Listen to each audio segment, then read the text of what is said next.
Well, greetings, imagination connoisseurs. Once again, it is I, your Duke of Dope Discourse, your master of fun and wonder, your viceroy of verisimilitude, of course, your sommelier of sci-fi or cinema, your archbishop of Banterbury, your chancellor of cheerfulness, your pharaoh of physical media, of course, your evangelist of the imagination, which I love that, and of course, your existential Mr. Rogers, Robert Meyer Burnett, reminding you that I didn't make up any of those names. They were all hung on me by you imagination connoisseurs, you members of this, the Post-Geek Singularity community. Welcome to Robservations, episode number 588.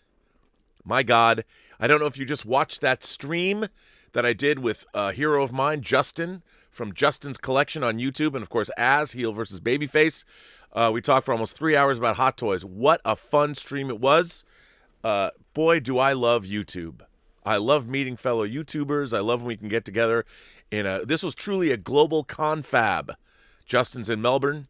Az is in the UK. I'm, of course, here in California. We were truly global today, and Justin was in the future. It is amazing. This is December 30th. There's one more day left of this fine year of 2020 that none of us are really going to be sorry to see go, to be honest. Anyway, what can you say? Well, I'll tell you what I can say. Let me tell you what I can say.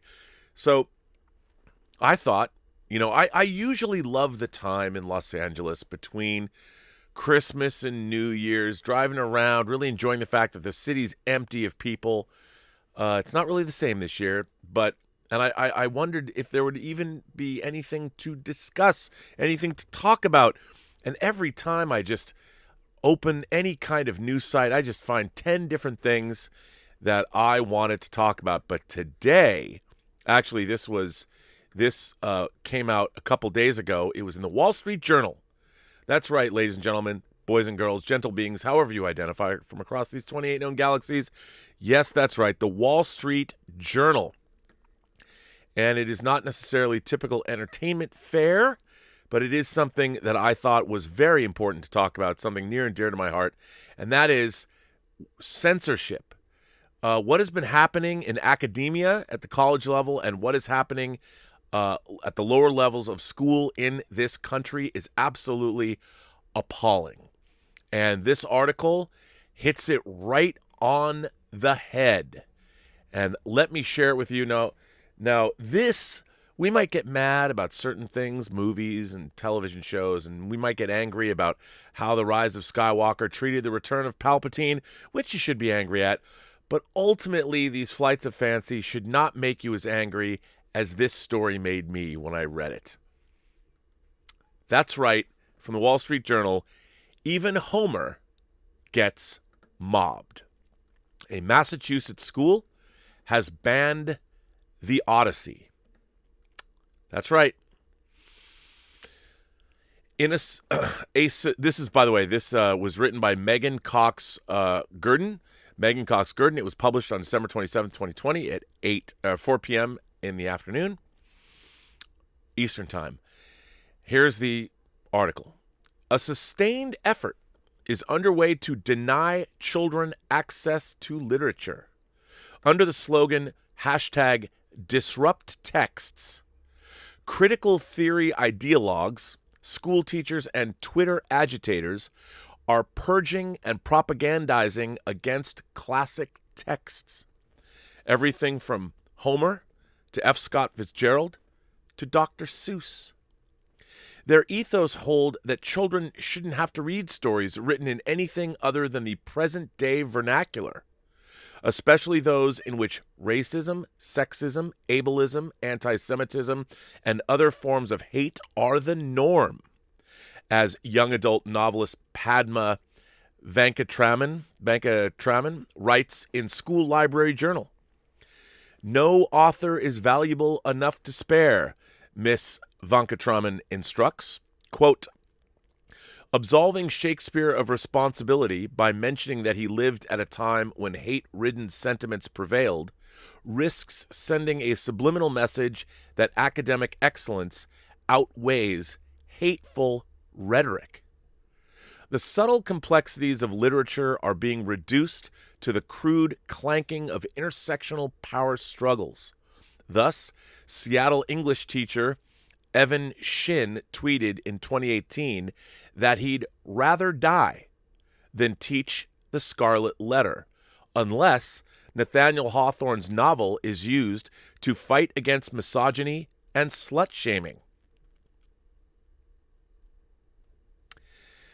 Outsiders got a glimpse of the intensity of the quote or the hashtag Disrupt Texts campaign recently when self-described anti-racist teacher Lorena German complained that many classics were written more than 70 years ago.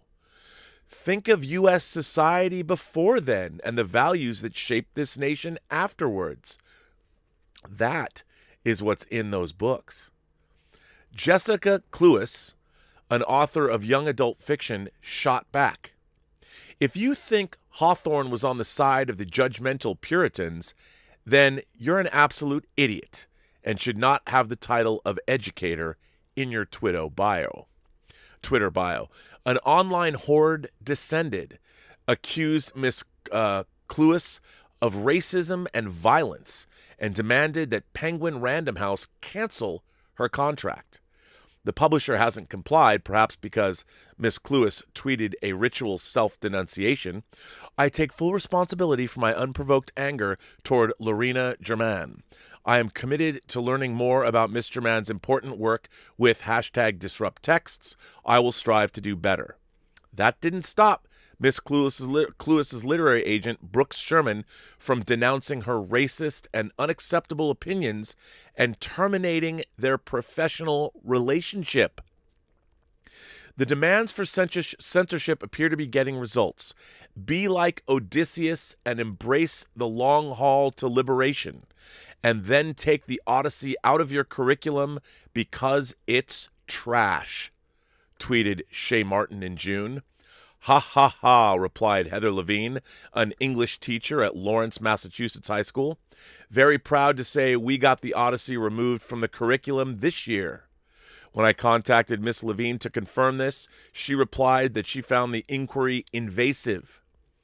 It is a tragedy that this anti-intellectual movement of canceling the classics is gaining traction among educators and the mainstream publishing industry, says science fiction writer John Delaros, one of the rare industry voices to defend Miss Cluess.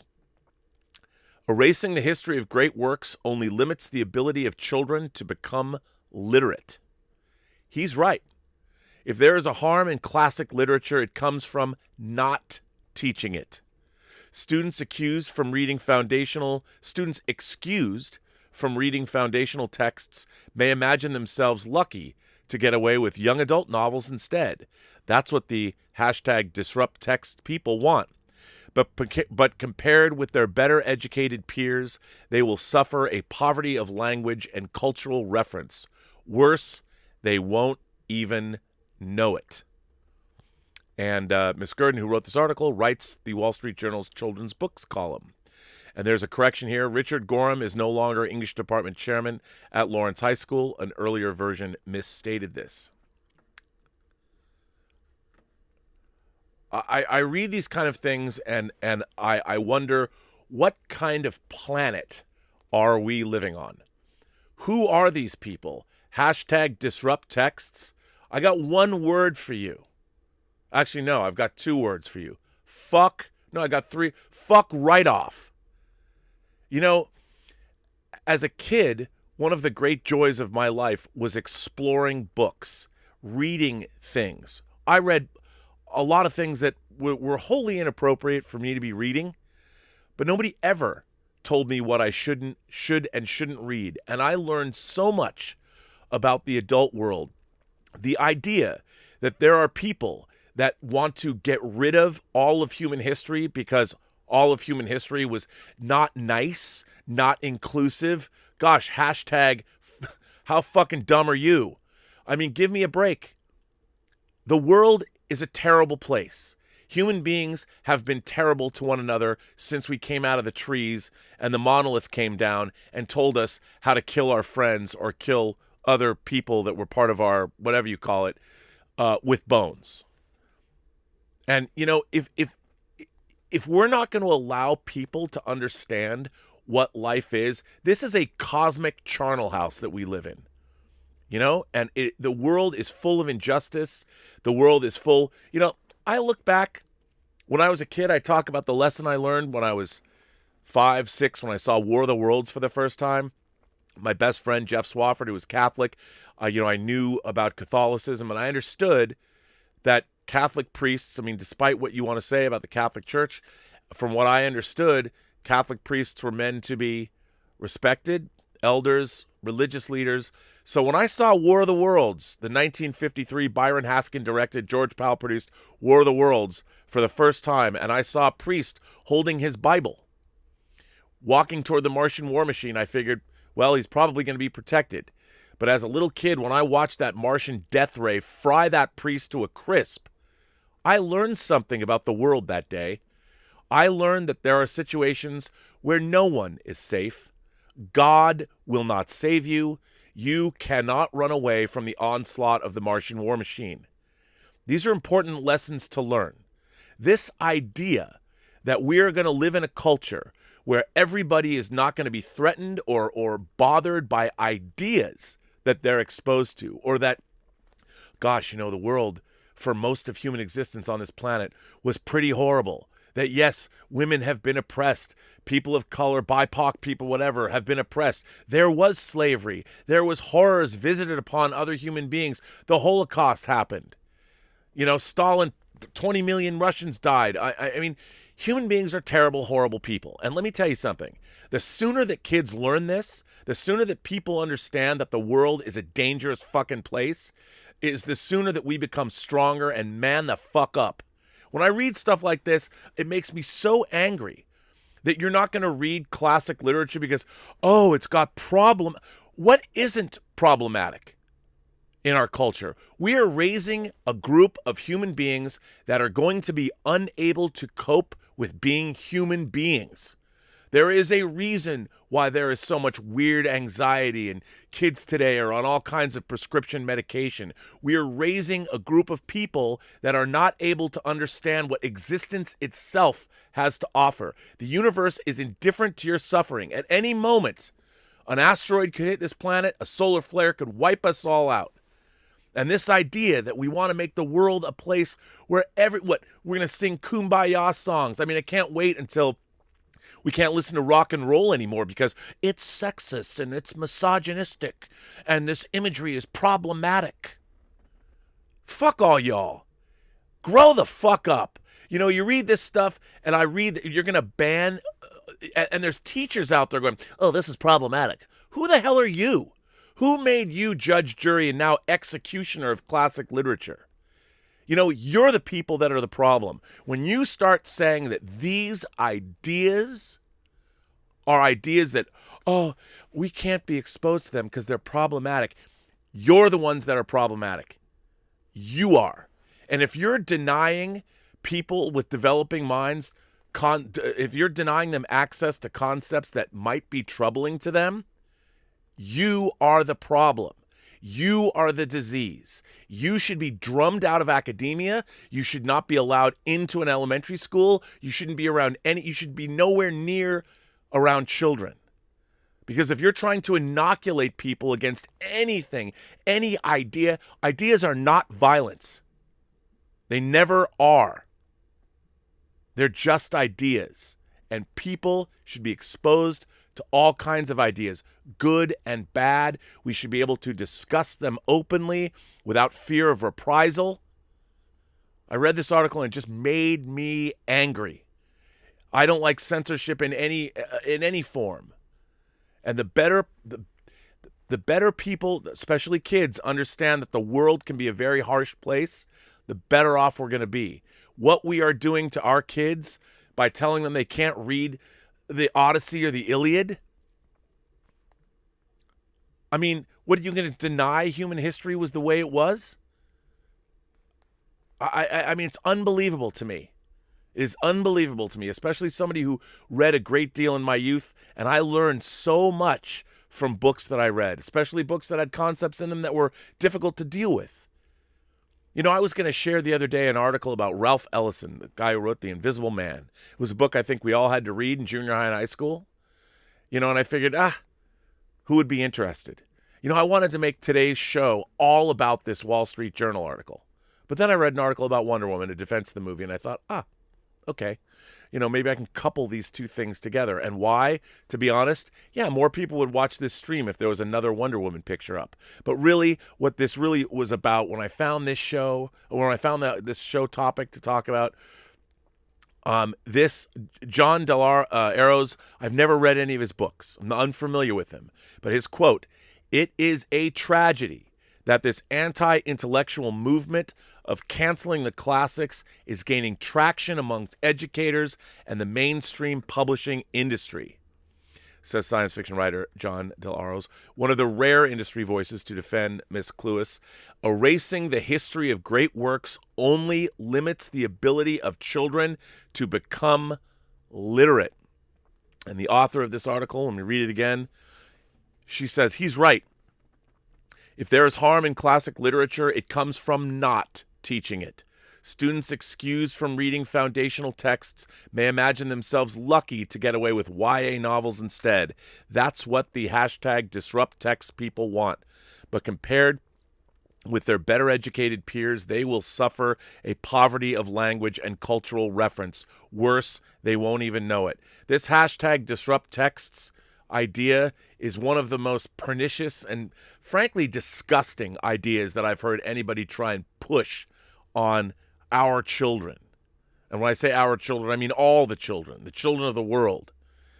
The sooner the children understand that the world is not a nice place, the better they will be able to cope with what life throws at them. And there is nothing wrong in learning these lessons. And reading classic literature that may have problematic points of view, well, you shouldn't make that stuff go away. You should be able to confront those things and talk about them and understand them. And it will help you be a better person.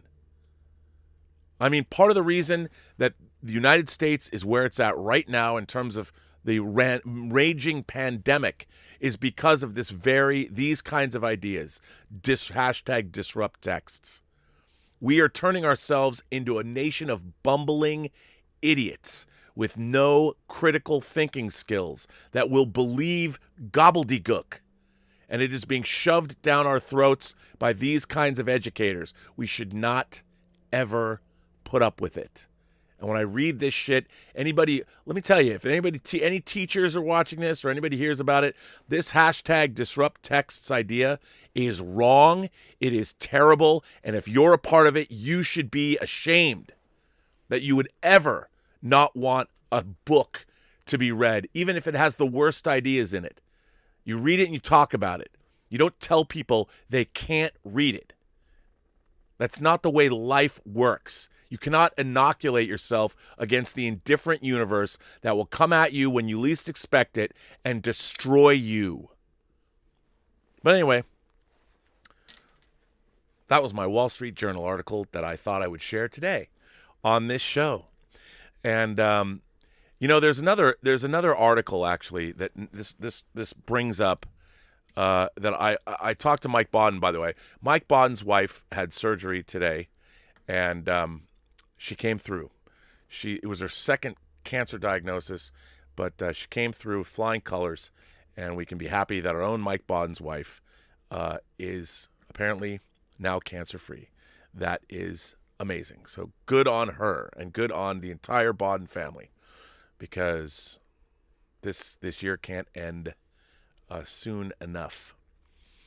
And let me think. I'm going to see if I can find this article because I want to share it. Let's see if I can. I think well, I'll have to find it later. Anyway, I'll talk about Wonder Woman now. How about that? How about we talk about Wonder Woman? So on Forbes today, Mark Hughes wrote an article in defense of Wonder Woman 1984. Now, I think everybody who was involved in the making of Wonder Woman, and I'm sure certainly the studio probably feels this way. I think the vitriolic reaction in some quarters to Wonder Woman 84 probably caught a lot of people by surprise, and I understand that. I certainly, as you know, I really didn't like the movie very much at all, and that can happen. You know, things like that do happen. But I read this article, and I thought this article was definitely worth sharing. It's by Mark Hughes. He's a contributor. He writes about films, especially superhero films in Hollywood. So again, this comes from Mark Hughes, and it was published today in Forbes.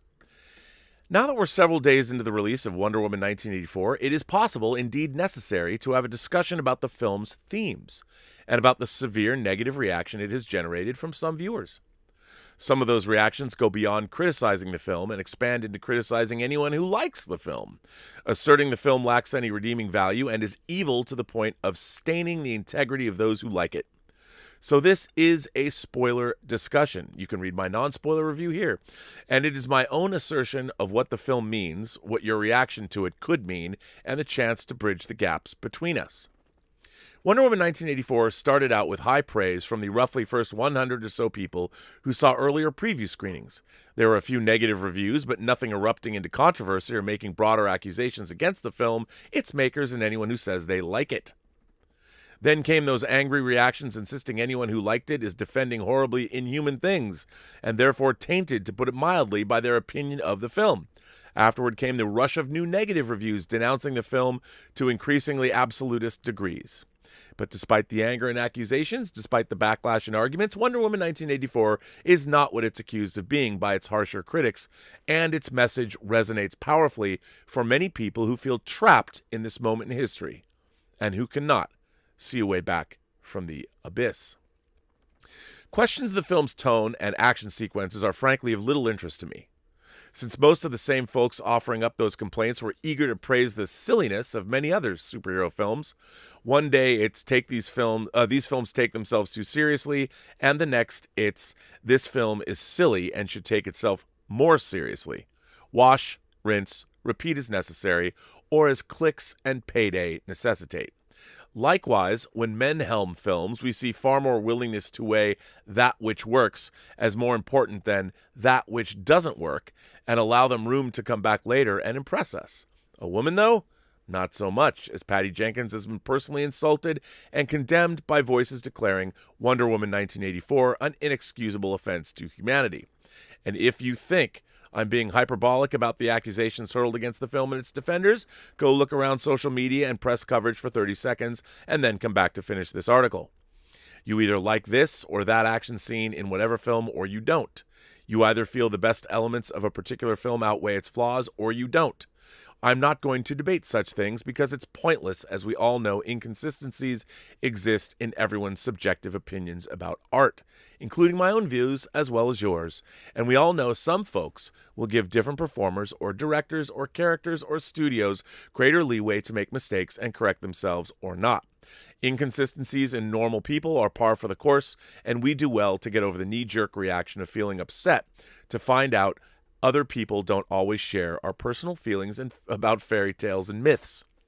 These are never issues worth debating or requiring a follow-up article, either because they are correct or they are being ridiculous or it doesn't matter. But a film's themes, if they are important and speak to a moment in history and to a lived experiences, if they resonate with us and touch us deeply in a way that causes us to rethink our perspective, then those are things worth debating and following up, especially if the critiques of them rise to the level of denunciation of the existence of the thing and denounce those who disagree that it represents the things it's accused of representing.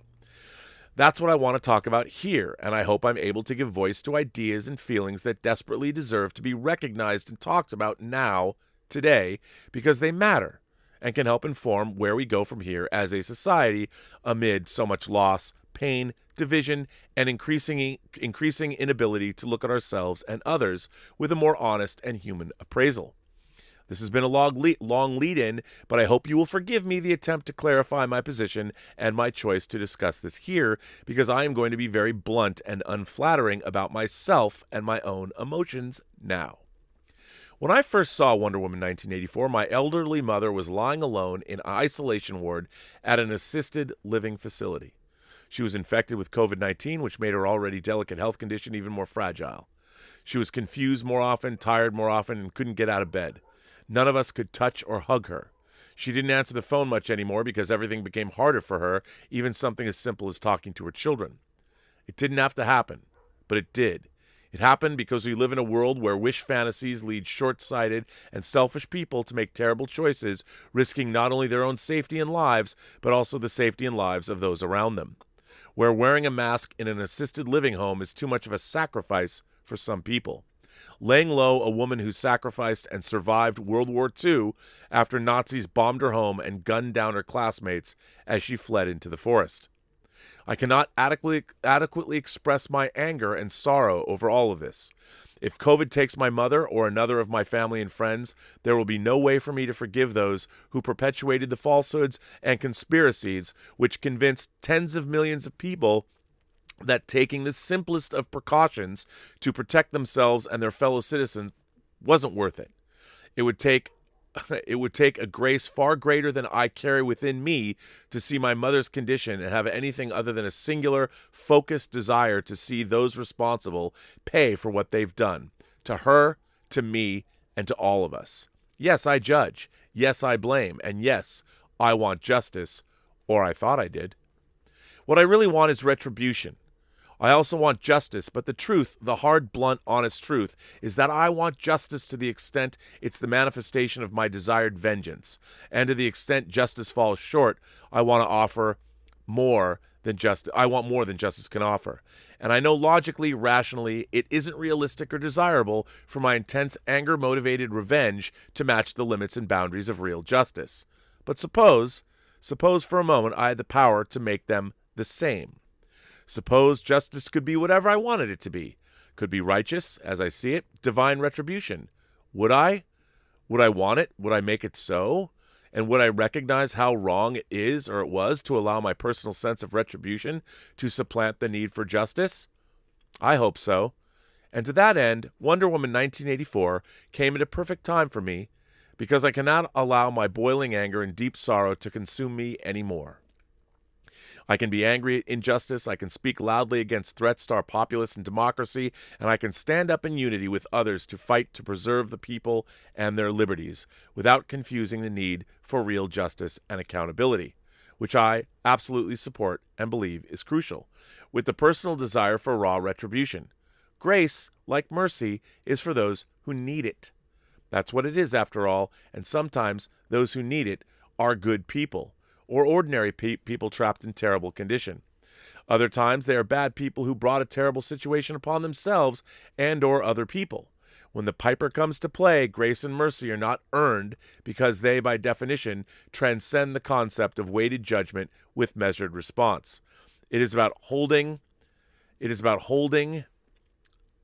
fate in your hands and making a choice that defies other outcomes and expectations entirely. Grace and mercy cannot and do not replace justice. They mustn't, of course, but nor do they contradict it. When we are at our best, they strengthen one another and, in turn, strengthen us as a result. I am a stronger and better man when I let grace and mercy inform my responses within the boundaries and demands of justice and equity, rather than allowing my anger and desire for revenge to inform my demands of justice. The world is not whatever we wish it to be, nor can we demand reality change to suit our desires and desired outcomes. If it did, justice would become retribution, and we'd all eventually find ourselves on the receiving end of angers and resentments devoid of true justice. And for many, perhaps most of us, the realization of what we're doing might come too late, but as long as it comes, then there remains a chance for grace and mercy to intervene. Not just for the people we have in our sights, but also for ourselves, because there is a price we pay for the wrongs and harms we do against others. There is a price we pay when we refuse to admit the truth while it aches in our hearts. This is the secret of grace and mercy. They save not only the recipients, but also the givers. We grant grace and mercy to ourselves when we choose to grant them to others. And sometimes we're the ones most truly in need of that grace and mercy, even when we might not realize it. If this sounds idealistic, if it seems to rely too much on presuming the angels of our better nature, that's hardly grounds to hate the film. Don't misunderstand me. I have heard plenty of folks say the idealized outcome in the climax of the film, everyone realizing they must sacrifice their selfish desire for the sake of not just the world but also themselves in a pure, honest sense as well, feels hard to accept right now when so many of our struggles are precisely because a lot of people are unwilling to make the simplest sacrifices, wearing a mask, staying home, and when such a virulent animosity exists between ideological opponents. And I understand that completely. And frankly, part of what I'm talking about in my own extreme feelings after my mother contracted COVID, and as I watch the nightmare unfolding in the news every day, I get it. I do. And part of that feeling resides within me too. But that's not the idealism I'm talking about. I'm speaking more about the dismissal of the film and the seeming resentment toward it for projecting idealism among the harshest critics who insist its message is actually harmful, actually bad, actually hurtful, and so on. I'm talking about the underlying issue of perception and belief, of wanting to feel better and being willing to admit we cannot feel better unless and until we are willing to accept hope and leaps of faith and unity of action to save ourselves. I'm talking about my mother, my anger, and the fact it is poisoning me and making me unable to imagine a better future unless I accept the possibility I can let go of it and believe in something better for all of us. The cynicism it takes to watch a superhero fantasy film about a character precisely invented and intended to be inspirational to the point of overcoming our worst impulses and teaching us all to be gentler and kinder to each other, and to complain about a story in which a god on earth uses magic to appeal to the world to save itself is a deeper level of pessimism and contempt than I can relate to. Do you roll your eyes or say you are offended by storytelling in a family film with an appeal for transcending our shallow limitations so we can believe humanity will save itself? Are you angry that imaginary people facing an apocalypse were depicted listening to a superhero god who asked them to look at the truth and see how their own selfish desires are not the same as the things they truly hold most dear and are not a substitute for justice? Do you look at the world around you and decide we need less storytelling that appeals to our idealism and posits a world in which grace and mercy are transformative, in which people can look at the truth and make a choice in that moment and try and be better? If you are convinced that idealism is undesirable and unbelievable here, that the concept of humanity saving itself in a moment of crisis is undesirable, that grace and mercy are offensive, to the point even a family film with magic people in super costumes shouldn't dare reflect such things, then how can you utter a complaint about real-world pain and suffering? How can you voice a single desire for any transformative change, for things to be better, and for people to improve in real life? If you can't tolerate idealism and the message of unity in a make-believe story about magic wishes, how can you possibly justify believing there's value in trying to make the real world better? That sounds harsh, and I used hyperbole to push home the point about hyperbole toward fantasy storytelling's idealism, because if we cannot tolerate or accept such transformative idealism in our myths, how can we ever hope to achieve it in our lives?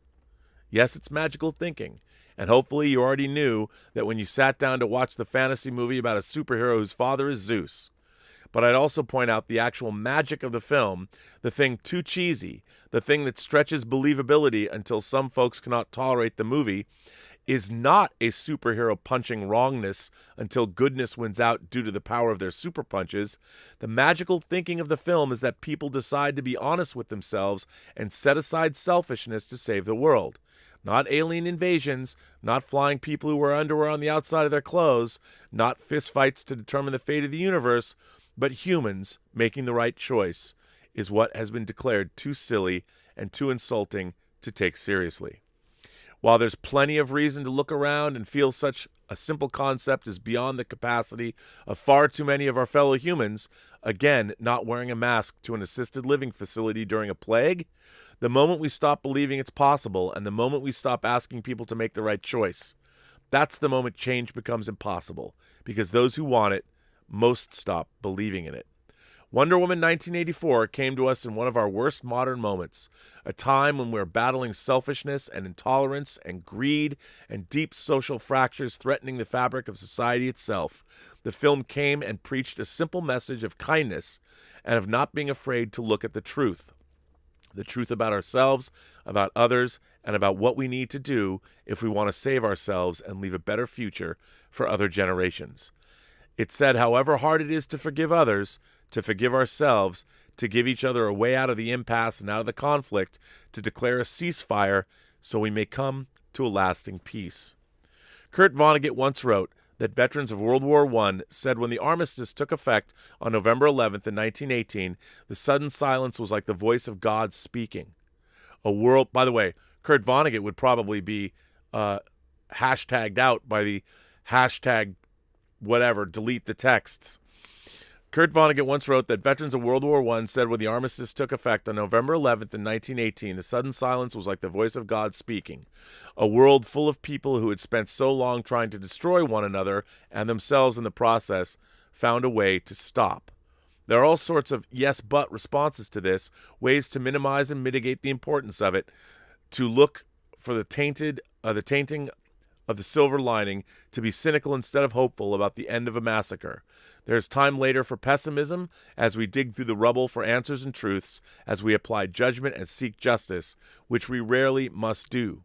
But in the moment, for the killing and the destruction to end, for a chance to keep our worst impulses at bay and find a path toward peace so we can reach some measure of justice, we must first let grace and mercy exist. The battlefield must fall silent if we are to hear the voice of God. This isn't about excusing the wrongs committed and the deeds done. This isn't about forgiving and moving on in a way that ignores responsibility for the suffering it caused, and it isn't about denying justice to those who deserve it or holding the guilty accountable. It also isn't about ignoring the truth of severe problems in our society, iniquities and prejudices, and dangerous violent forces among us. It's about an inward gaze, which is possible even while we pursue external justice. It's about our own choices that contributed to creating the world we're living in. It's about recognizing the truth of ourselves and what we've done or not done. It's about the fact that most of us feel like we were never on the battlefield willingly, but how sometimes we contributed to the cynicism and anti-idealism leading to the war without contributing to the idealism and optimism necessary for peace. This isn't true of everyone, and it's not to blame victims as if they somehow contribute to their own suffering. It is certainly not true of the parents and children in cages at the border, or the COVID patients at my mother's assisted living facility and elsewhere around the country and the world, or the black people who simply say their lives have value, but who are met with outraged responses of no. There are many specific individual contexts and situations where broad, we all need to step back reactions have no place. Such nuances can be true alongside broader points about the need for humanity as a whole, our nation as a collective entity, and each of us as a person within that world and nation to look at ourselves and recognize collectively where we needs to do better as individuals and as a civilization. I'm talking about the simple and fundamental truth that our society is largely shaped by the decisions and actions of most of us collectively and individually, and that most of us, in some way or context, contribute to some measure of how the society turns out. And at varying moments, to varying degrees, most of us participate in or contribute somehow to the problems we see affecting our world and our country and our neighbors and ourselves. And that's where our cynicism and idealism matter the most. Belief can be hard, especially today. There are plenty of reasons to doubt, reasons we've given ourselves or that have been forced upon us. That's true because it always has been and always will be true. It's also true that transcendent moments happen. Change happens. Progress happens. Peace and love will happen, but they only happen when we believe they are possible, when we act to make them real, because we're the only ones who can. And that's the point of Wonder Woman 1984. And at no time, none anywhere whatsoever, does it suggest the wishes of the wealthy and the powerful are good things, that only they deserve to have wishes fulfilled. The notion this is somehow about interpretation is exactly as true as any claim that other objective facts we experience with our senses are open to interpretation. If you look at the screen and watch the images and hear the words in Wonder Woman 1984, then there is no factual basis for claiming it sends a message that rich and powerful people deserve their wishes and nobody else does. It's a bizarre claim about a film where the world is about to be destroyed precisely because of the wishes of the rich and the powerful. Every step of the way, the rich and powerful use their wishes to obtain more wealth and power, and it is not only their undoing, but also the undoing of the entire world. The film puts a rather fine and obvious point on all of this, including the fact that Wonder Woman herself was wrong to make her wish, that no, she did not deserve her wish any more than anyone else did, that people lie to themselves to pretend their selfishness is harmless or it is deserved. But in the end, only by looking at the truth and being willing to give up the selfish desires can we spare others from suffering for our choices and spare ourselves the pain such dishonesty and selfishness inevitably bring. Wonder Woman 1984 believes that truth can lead to grace and mercy, that grace and mercy can lead to understanding, and that, together, these things, truth, grace, and mercy, are the only path forward to peace and justice in any lasting sense. It speaks in broad terms as well as in specific terms. The message applies to our anger at those around us in daily life. It applies to how we see the world around us, and it applies to the abuses and wrongs of those with power who let greed and oppression guide their hand. Any particular moment and event can require nuanced, distinct applications of different degrees, but it always begins with truth, if we wish it to end in peace and justice. And the film's central premise, the hope and idealism at its heart, is that the wide space in between a beginning of truth and an ending of peace and justice is full of grace and mercy. It merely asks us to try, to make a start with one simple step and then another, and we try and do this together. I cried at the end of Wonder Woman 84 as she lay beaten and defeated physically, speaking her message to the world, asking them to look at the truth until it's all they can see anymore and choose to do what's right.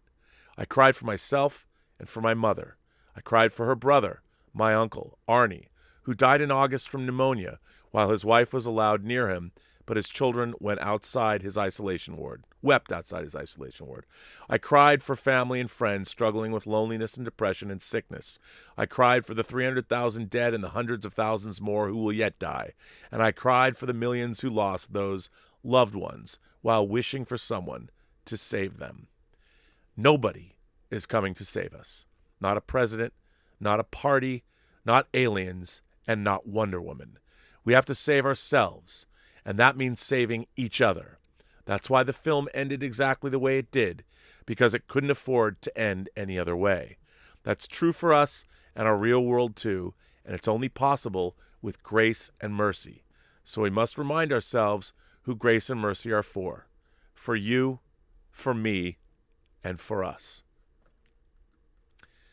I love that piece, and it was in Forbes. I'll put this, if you want to read it again, I'll put it in the live chat. I thought it was great. Now that said, and this is not to be cynical, and I appreciate that the movie worked for him as well as it did, I still don't think it's a good movie. I think Mark Hughes was struck a certain way because, as he so eloquently put it, he was dealing with a lot of other things that all of us have been dealing with, and he was, I think, transposing or projecting those things into his experience. And that's not to take away from his experience. But I'd like to follow it up with a little missive from my friend Kevin Rubio, who I've known now for decades. Kevin Rubio made the short film Troops that sort of brought back the idea of fan films. He was sort of the grandfather. I mean, you could say that Ernie Fossilius doing Closet Encounters of the Nerd Kind and doing Hardware Wars and Pork Lips Now, or maybe Bambi meets Godzilla. But so Kevin Rubio wrote this into me. Kevin says, Rob, hope you and Liz are having a happy and safe holiday week. Earlier today, in the Post-Geek Singularity Facebook page, someone posted an article that asked, what's behind the overwhelming and negative response to Wonder Woman 1984? Here is my reply, should you care to share it with your audience. Well, you see, when you take a set of characters and create in a universe and create rules in a universe around which those characters revolve, and then ground it in a tonal reality. And then take those same characters and completely change the reality and the tone, and hypothesize that these are still the same people. Without establishing the new universe, you tend to confuse and disappoint an audience that is expecting one thing, but given another. It's like giving somebody fresh orange juice at breakfast, and then when you ask if they'd like a refill, and then you give them Tang. I thought that was pretty great, Kevin, so thank you for sending that in to me. I think that the problem with Wonder Woman 84 is not necessarily that people are rejecting its message and the idea of mercy and hope and grace and all that. I think that's obviously there. I think the character of Wonder Woman, she embodies those ideals, and I just don't think that was in the movie itself. Wanting these things and projecting these things onto or in the film because you needed that message. You, my friend who wrote this article, you brought that message with you into the movie.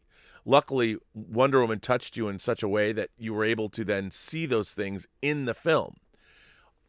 I didn't, and I know that a lot of other people didn't, and it wasn't because of the messaging at the end of the movie. I think the messaging throughout the entire film is, in fact, muddled. I don't think a movie has ever... I haven't gone into a movie like this. I mean, maybe Infinity War and Endgame. I mean, everybody wanted to love those movies, and for the most part, they did. But I think everybody in the world, whether you went to a movie theater and saw Wonder Woman 84 or you watched it as we did on HBO Max, I don't think that anybody went into that movie wanting anything other than to love it. Everybody wanted to love that film.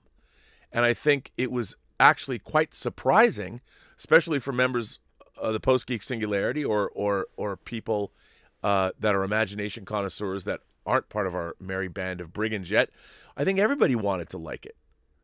And I think the ones that weren't, or the ones that didn't like it, were perplexed by the choices that were made, especially coming off, as Kevin pointed out, the first Wonder Woman film.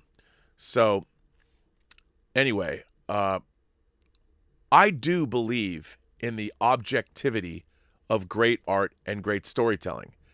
I don't think great art and great storytelling is subjective. I think people, whether people like certain things, it's subjective for them. I think everybody has their own subjective tastes, and that's fine. But just because somebody doesn't like something or something didn't work for them doesn't mean that what they don't like isn't great. I think a lot of the time, it really depends. I mean, if for instance, I did not grow up a country music fan, but as I've gotten older, I've found country songs that I like. But there's a lot of country music that I am not a fan of. But I can tell, I mean, it's obvious to me that as a genre of music, the quality of country music, like any other art form, there's a wide variety of different kinds of music that fall under the umbrella of country. But I'll bet you that if you were to poll, 50 of the best or the greatest or the most knowledgeable country music critics, I'll bet they would be able to come up with the 50 greatest country albums of all time that are pretty similar to one another, just like the AFI has their list of the 100 greatest movies of all time. Now, whether you choose to like those movies or not, I try and be very objective when I watch those kinds of films, and it's very apparent when you go to that list and watch those films. Those films are great. I mean, I really started to learn when I was at USC, when I was at Drew Casper's Cinema 190 course. I started seeing movies like I wasn't very familiar with Robert Altman's oeuvre of movies. I mean, I just hadn't seen a lot of them. And, I watched Nashville for the first time, which I'd never seen. Clearly, I could tell watching it that this is a great movie. I mean, whether it was my subject matter or not, I could watch it and go, this is a great movie. I remember going to see Gandhi with my friend Mike, and sitting there and we thought it was going to be a chore. Ugh, Gandhi, 3 hours, how, but it was a big movie. I went and saw everything, and I was swept away by that movie.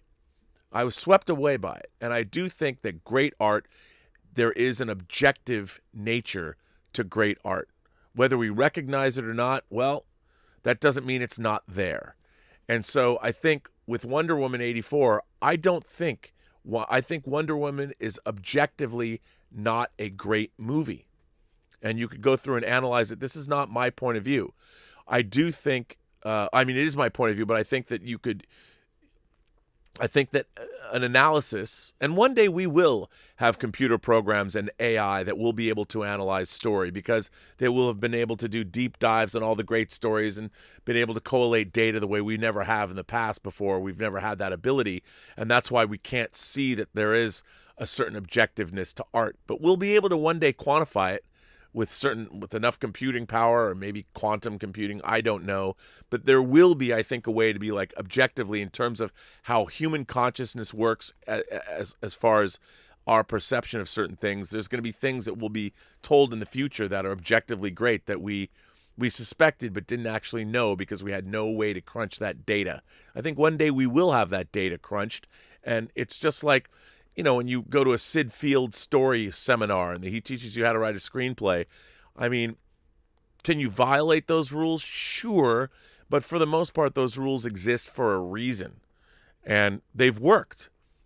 But anyway, I don't think Wonder Woman 84 is a very good movie, but I love it when someone like the author of this piece is so affected by what they've seen because of the world around them, and if they're affected by it, would I ever tell that guy that Wonder Woman 84 is a bad movie? No, because it worked for him. It was a meaningful experience that, by the way, was fueled by where the world is at right now. I think in 10 years, maybe he could go back and watch Wonder Woman 84 and see it for what it is. And that is, I think, a deeply flawed film. But I'm happy that it worked for him at the time. And I think his idea of the message of grace, whenever we think of what people like and what they don't like, if somebody likes The Last Jedi and you hated The Last Jedi, I don't think that's any reason to say that person, well, you're an idiot. What do you know? Because the person who liked The Last Jedi liked it.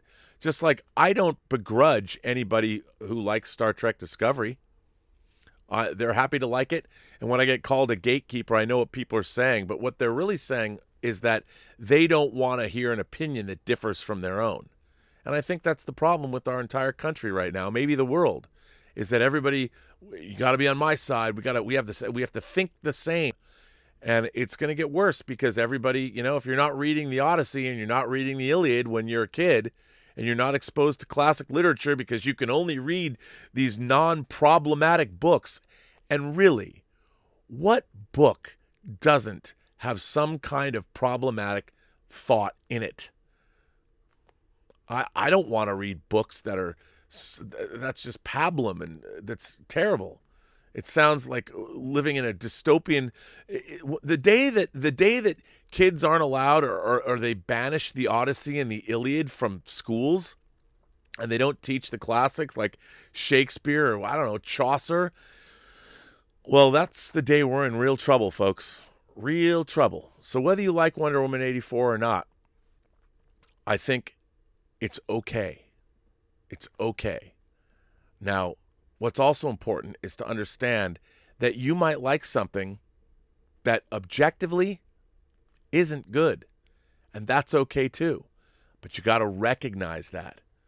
And I always bring up Star Crash. I love Star Crash. It's not good. I know it's not good.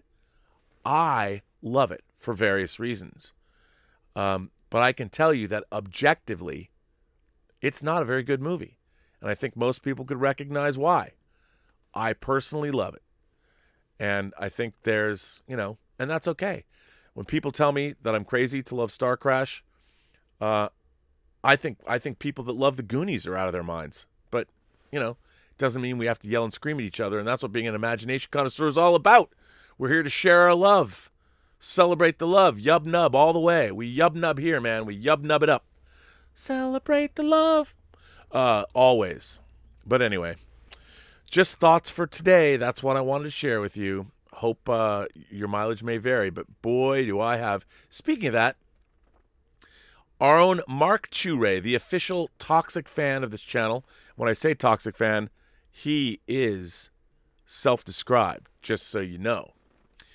Mark Churay is here. Dear Rob, I wanted to write a letter directed to a particular member of the PGS that I upset on Twitter on Monday, December 28th, to the point that they blocked me. First, let me set the stage. A YouTuber known as Star Wars Theory filmed himself while watching the Season 2 finale of The Mandalorian. With the introduction of a favorite character at the end, the YouTuber was brought to tears. The same happened to me watching the same scene. I watched the YouTube stream live, and his tears were very real. Due to the number of people wanting to see his reaction without going through the entire live stream, he clipped it into a short video. Some may remember about 2.5 years ago, this same YouTuber got the attention of Lucasfilm by producing a fan film called Vader. Over $100,000 was spent, and the fan reaction was very positive. Star Wars Theory, to my knowledge, and per his words, made no money on this film, and that would be illegal.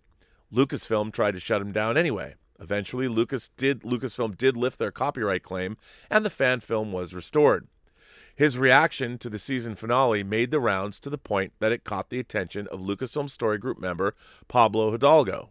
Pablo decided to remark on a thread discussing the moment by reposting Star Wars Theory's picture of him crying with the phrase, "Emotions are not for sharing." After getting blasted for this, he deleted the tweet but made it his Twitter banner. Eventually, everything came down and Pablo Hidalgo went off to hide behind his wall of a protected account. Hidalgo has a history of bad customer relations. Tweets taking on fandom he and director Rian Johnson posted took an upset fandom and gave birth to the fandom menace. Right now, in one fell swoop, a Lucasfilm employee mocking a fan lost all the goodwill the Mandalorian group has built. Chants of "fuck Lucasfilm" aren't hard to find, so I created a tweet myself, expressing our displeasure. I made sure that this tweet was sent to Bob Iger, Jon Favreau, Disney's Twitter, Dave Filoni, Pablo Hidalgo, and Star Wars Theory himself. Will they see my tweet? More than likely not. The purpose was to get enough likes and retweets to get the issue trending. That would get Disney's attention, and apparently we did. This is where the other member of the Post-Geek Singularity comes in. In the process of getting this trending, the member of the Post-Geek Singularity wanted to debate the merits of the campaign because of their thoughts about Star Wars Theory. I was having none of it. He would attempt to discuss, and I would simply respond with, "I don't care." Now, I hope the Post-Geek Singularity members hears this, because I do want to apologize. I'm not against discussing the merits of Star Wars Theory as a pundit and fan at any other time. I was attempting to build a 4-lane highway straight to Trending Town with just a wild hair possibility that my tweet might get read by someone who can make this right. That 4-lane highway, in my mind, wasn't built to have an off-ramp to have that particular discussion, especially considering who I copied on the tweet. I have been asked to have a more open and broader idea of what a fan is. So, no matter what anyone thinks about Star Wars Theory, he's still a customer and a fan. Heck, as a YouTuber, he has been more complimentary towards Disney Star Wars than most. For an employee as high profile as Pablo Hidalgo to mock any customer and fan for having an emotional response to the art and product that the company he works for produces is the foundation of what becomes toxic and deserves to have action taken. Again, for dismissing the Post-Geek Singularity member's point of view and being crass, I sincerely apologize. I do not put this person's name here. I don't want to see this person swarmed or piled on in any form. If they want to discuss their thoughts in another Twitter thread or direct message, I'd be happy to discuss. I just don't want to derail the objective at hand. With sincere apologies, Mark C. Mark, what a great letter. I want to thank you for that. Really, that is a terrific letter. And I think, again, that letter exemplifies the best of what we as imagination connoisseurs here at the Post-Geek Singularity are all about. So thank you for that. This next letter is from Scott K. First-time letter writer. I love your show and appreciate your to each his own philosophy when it comes to the likes and dislikes of the many fictional universes we follow. I also have much in common with you in terms of our shared love of sci-fi, fantasy, and superhero content in books and all other forms of media. Plus, I also love making models and collecting statues or hot toys, so we definitely park our shuttles in the same shuttle bay. I wanted to write about some of the constructive criticisms or pet peeves of some of these fictional universes. Unfortunately, I've been fighting cancer the last 2 years, and I don't know how many days are left in front of me. So it feels good to write some of these ideas out before I will have to say, take the second star to the right and straight on till morning. I would like to start with my favorite fictional universe, Star Wars. Obviously, love the original trilogy and most of the prequels, but I really soaked up all the fantastic lore of the Legends universe via the books and the comics. My love of starships began with Star Wars, and it made me want to become an aerospace engineer, where I have been lucky enough to spend most of my career working on various NASA programs. I love Star Wars so much, probably because of its combination of sci-fi and fantasy elements. I'm very keen on the story elements of space nobles, knights, and the seemingly supernatural force, super weapons, and epic galactic scale conflicts. There's a lot to like. But my biggest complaint about Star Wars is what I always called a lack of common sense. But verisimilitude sounds a lot better. Now, by no means do I want to turn Star Wars into a hard sci-fi universe, say like The Expanse, or make it considerably more grounded. With that said, I do wish they avoid assigning hard numbers to things, since there seems to be a lack of understanding of dealing with things on a galactic scale. I think it's much better to leave things vague, or not give hard numbers at all when it comes to Star Wars. It always takes me out of the story when I read things like, we are lacking the resources or will go bankrupt with respect to building a single ship. This city planet with hundreds of levels has the population density of a small town on Earth. There are only 6 million clones fighting a galactic scale conflict over millions of planets. There's only a single planet in the entire galaxy who is producing warships, weapons, or certain technology. The lack of starship design, role, size, diversity when considering an entire galaxy. I could probably list many more. Again, I don't want a physicist to review every story, but just try and think things out a little bit more.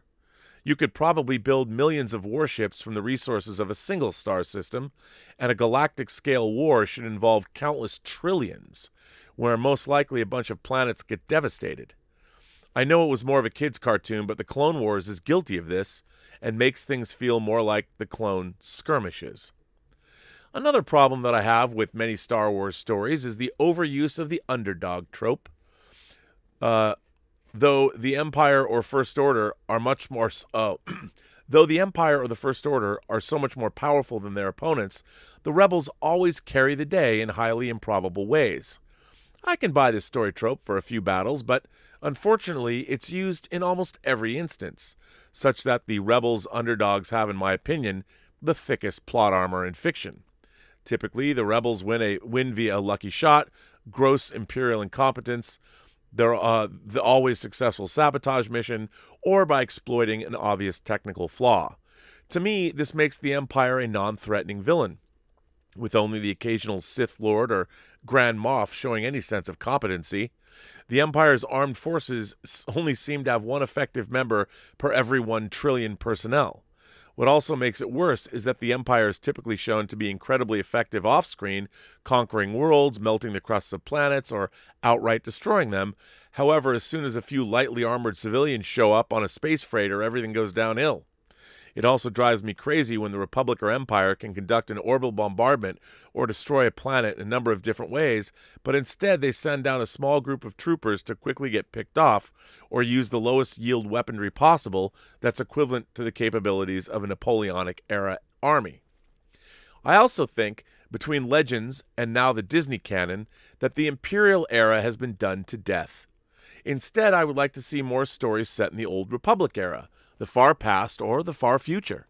You could get away from the underdog trope and instead show some epic conflicts between two competent sides. There are so many stories from Legends they could adapt, from the Alsacan, Alsacan conflicts between the Republic member planets, the Pious Day Crusades, all of the various wars with the Sith, or the invasion of the Yuuzhan Vong. I would like to see Star Wars utilize the multiverse just like DC or Marvel. I would love to see new stories set in the Legends continuity. Even some cartoon adaptations of these stories would be great. There was also a great What If comic series that could make for some interesting storytelling.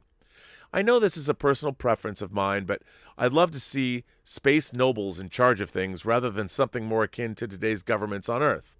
I just find that noble intrigue makes for a more interesting story. I enjoy the story element in other fictional universes like Dune and as well as many others. I really like the Legends universe interpretation of the Old Republic, where it's really a UN or NATO-like organization rather than an actual government.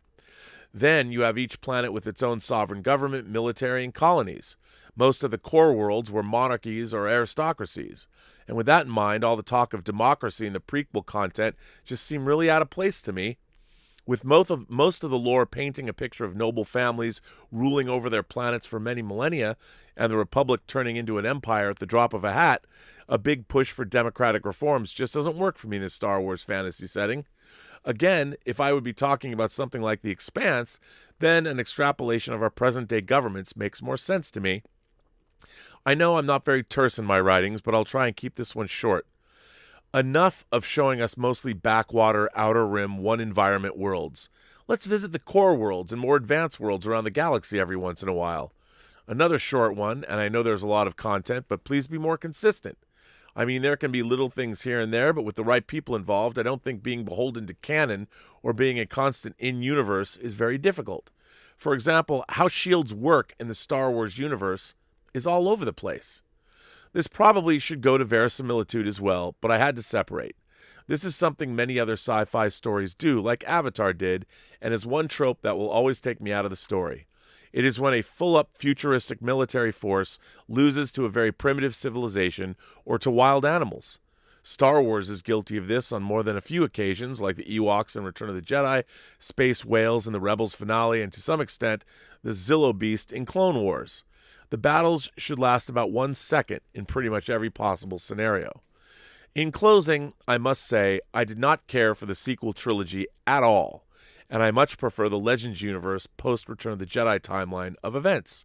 However, like many out there, I've greatly enjoyed The Mandalorian, and I'm very excited for the future of Star Wars and its universe. Thanks, and may the Force be with you. Scott K. Well, Scott, you and I certainly park our shuttlecrafts in the same shuttle bay. I love this letter. And I didn't think you were wrong about any of it. Fantastic letter, and thank you for writing in. Let me jump over here and see what y'all are saying in over here. Over here. What are you saying, people? Let's see. I don't know, but I'm going to find out, and you're going to find out with me. Wow, there's a lot of you guys are very loquacious today. Let me see, where were we? Jonathan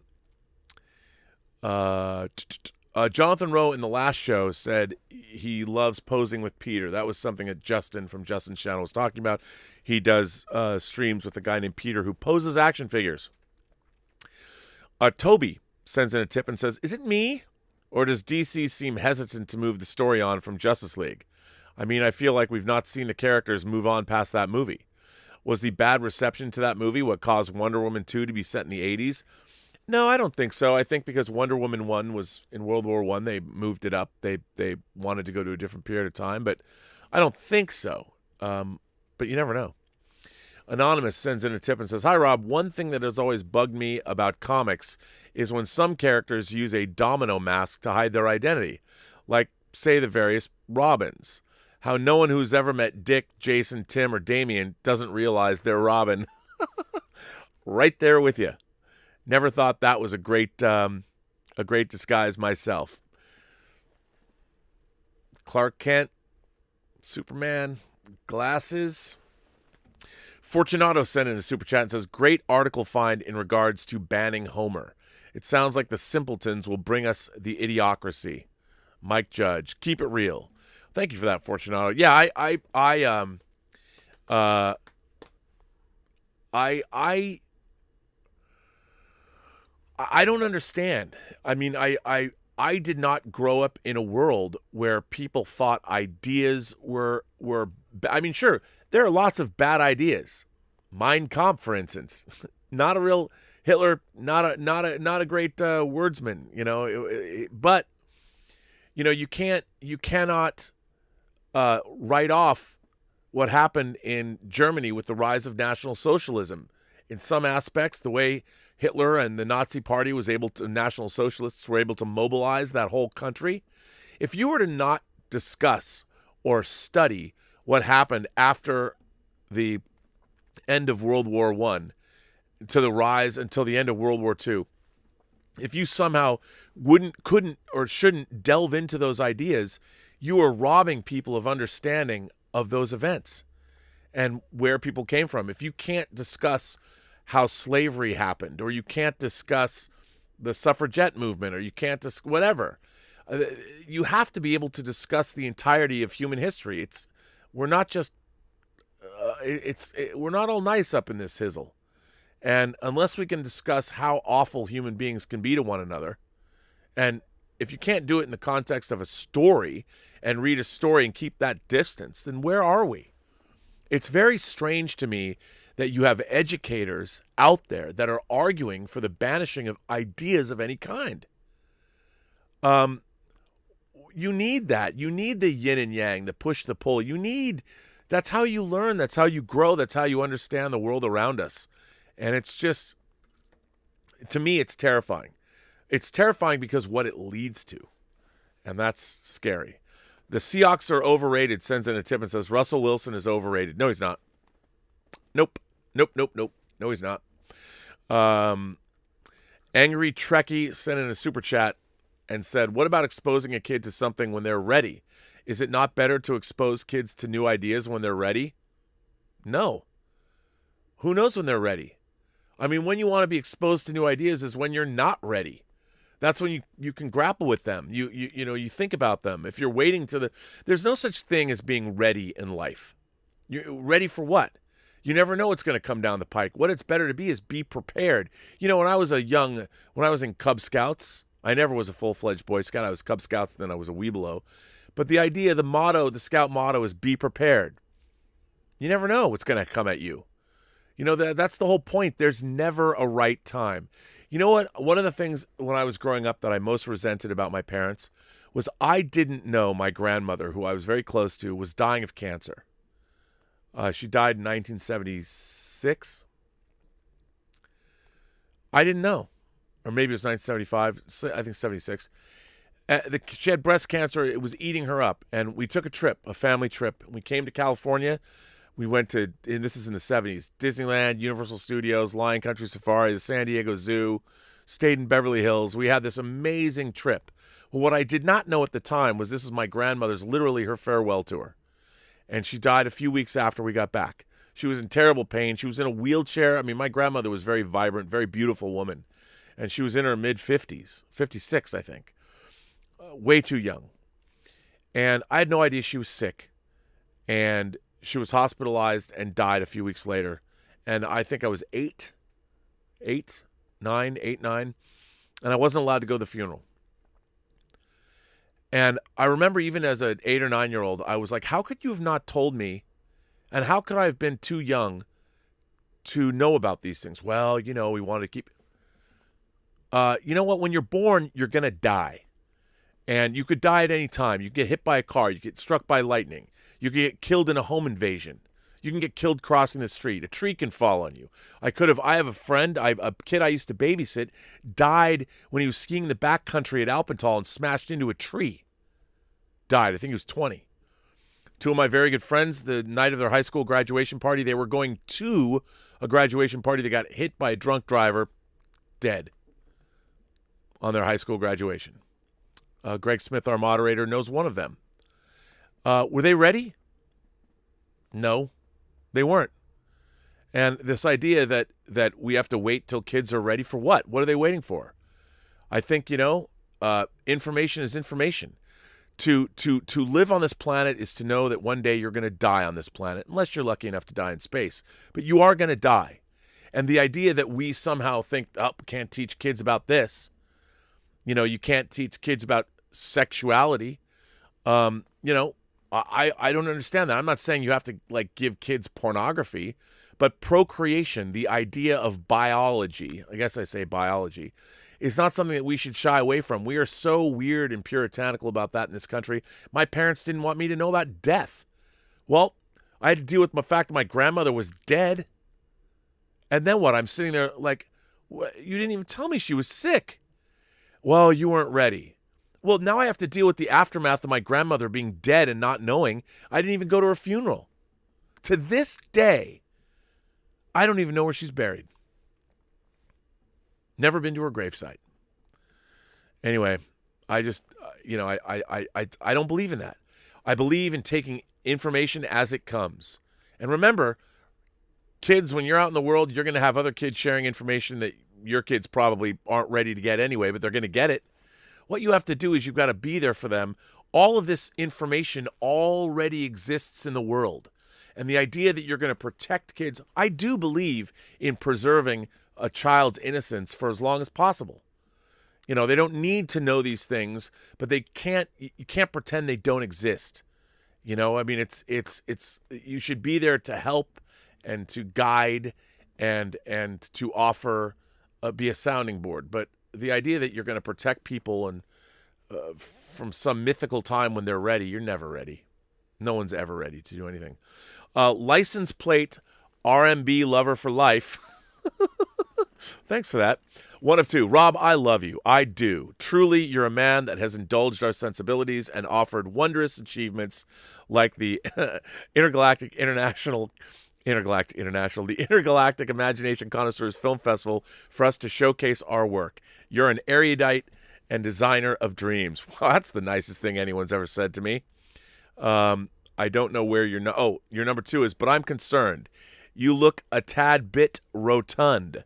I want you to be in the best health and live a long life so that you may realize your dreams and help indulge ours. I love you. If possible, please drink less and eat better. Wishing you a great 2021. Okay. I appreciate you saying that. I do tend to wear blousy shirts too. So, but, yeah, I could always stand to. It's also been a pandemic, but you're right. I should eat less, or I don't eat that much, to be honest. I can certainly drink less, however. But I appreciate you saying so. Anonymous says, that was very kind, by the way. Anonymous says, everyone poops will be banned next. So people are, everyone poops will be banned next. The book, Everyone Poops, will be banned next because people are offended by poop, even though they poop. Yeah, man, I don't get it. I don't understand. This idea that you want to protect people from the world is odd. Jeff Yerke and Mrs. Y. I love that Jeff's always there with his wife. Hi, Rob. 2020 has shown us again today that its death grip shows no mercy. Oh, I heard about this. Please help lower the Minnows flag to half-mast, and let's have a moment of silence for Don Wells, a.k.a. Marianne from Gilligan's Island. Live long and prosper, the Yerk Man. Yes, Don Wells, the old ad, the Ginger or Marianne. Marianne has passed away. Don Wells, she passed away from COVID, complications from COVID. So, but you know what? Her tour on this planet lasted a lot more than 3 hours, so we can be grateful for that. Emil Johansson sends in a tip and says, I came in late, but it sounds like people have metaphysical enemies, like imaginative evil. I'm pretty sure people can survive reading classic literature. There is real evil and criminal activity in the world. People should focus on that instead. I agree. Man of Steel sucks. Tipped $1. Well, thanks, Man of Steel. I got to tell you, though, I don't like it when people say things, it sucks. What does that mean? Please, I know it's a title. It's supposed to be fun. I get it. But I don't like when people say something just sucks. I need to know why it sucks. How come you think it sucks? Alexander Wilson's here. Hello, Alexander. Alexander, I was thinking about you because I found a picture of myself playing boys club basketball 78, 79, that season, which is, of course, when the Seattle Supersonics in that era won the World Championship. And I posted that on Twitter and on my Instagram. So there you go. Alexander Wilson says, Rob, people have been banning books over the last 100 years. Toni Morrison's books are banned in many counties in Kentucky. Ralph Ellison is banned in many counties in North Carolina. Maya Angelou's works are banned in many states. This is not new. Yeah, and you know what? Anyone who's banning Toni Morrison, Ralph Ellison, and Maya Angelou is a fucking idiot.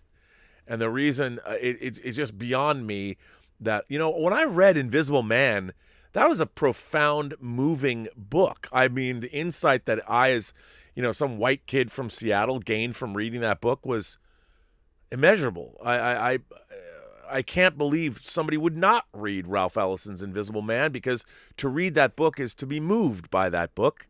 So, yeah, I don't think, I am not a fan. Mark C. says, I saw Wonder Woman 84. Could have done without the not-so-subtle man-bashing the first movie didn't use. Could have done with an actual original score. Sunshine, Batman v Superman, and I think a Thin Red Line are used. Can Warner Brothers ask for a refund? Look, I thought it was so weird that Hans Zimmer, they actually licensed John Murphy's score from Sunshine.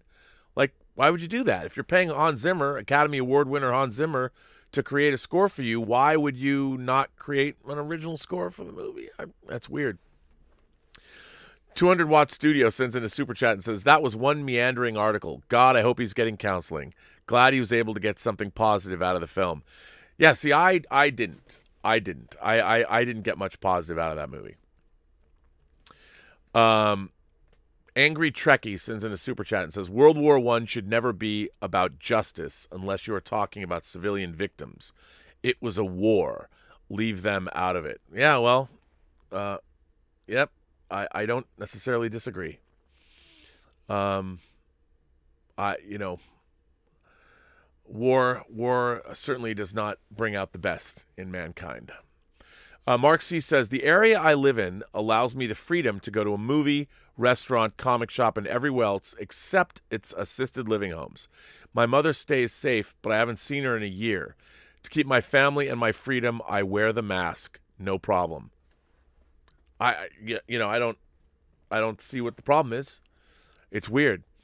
Joseph is here. Joseph says, oh, hi, Rob. It's officially my 36th birthday today, and my Maltese doggie is giving birth right as we speak. Oh, and already gave birth to 3 beautiful white snowflakes.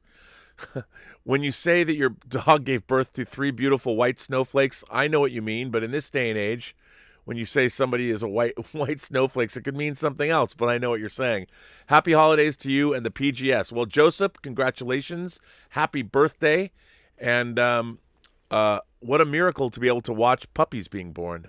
I've never seen that happen. I've never seen anything except on TV, or maybe at the beginning of Amelie, somebody being born. Zachary King, or an animal being born. Zachary King says, lately I've been taking in some historical dramas, such as The Professor and the Madman and The Current War. Have you seen either?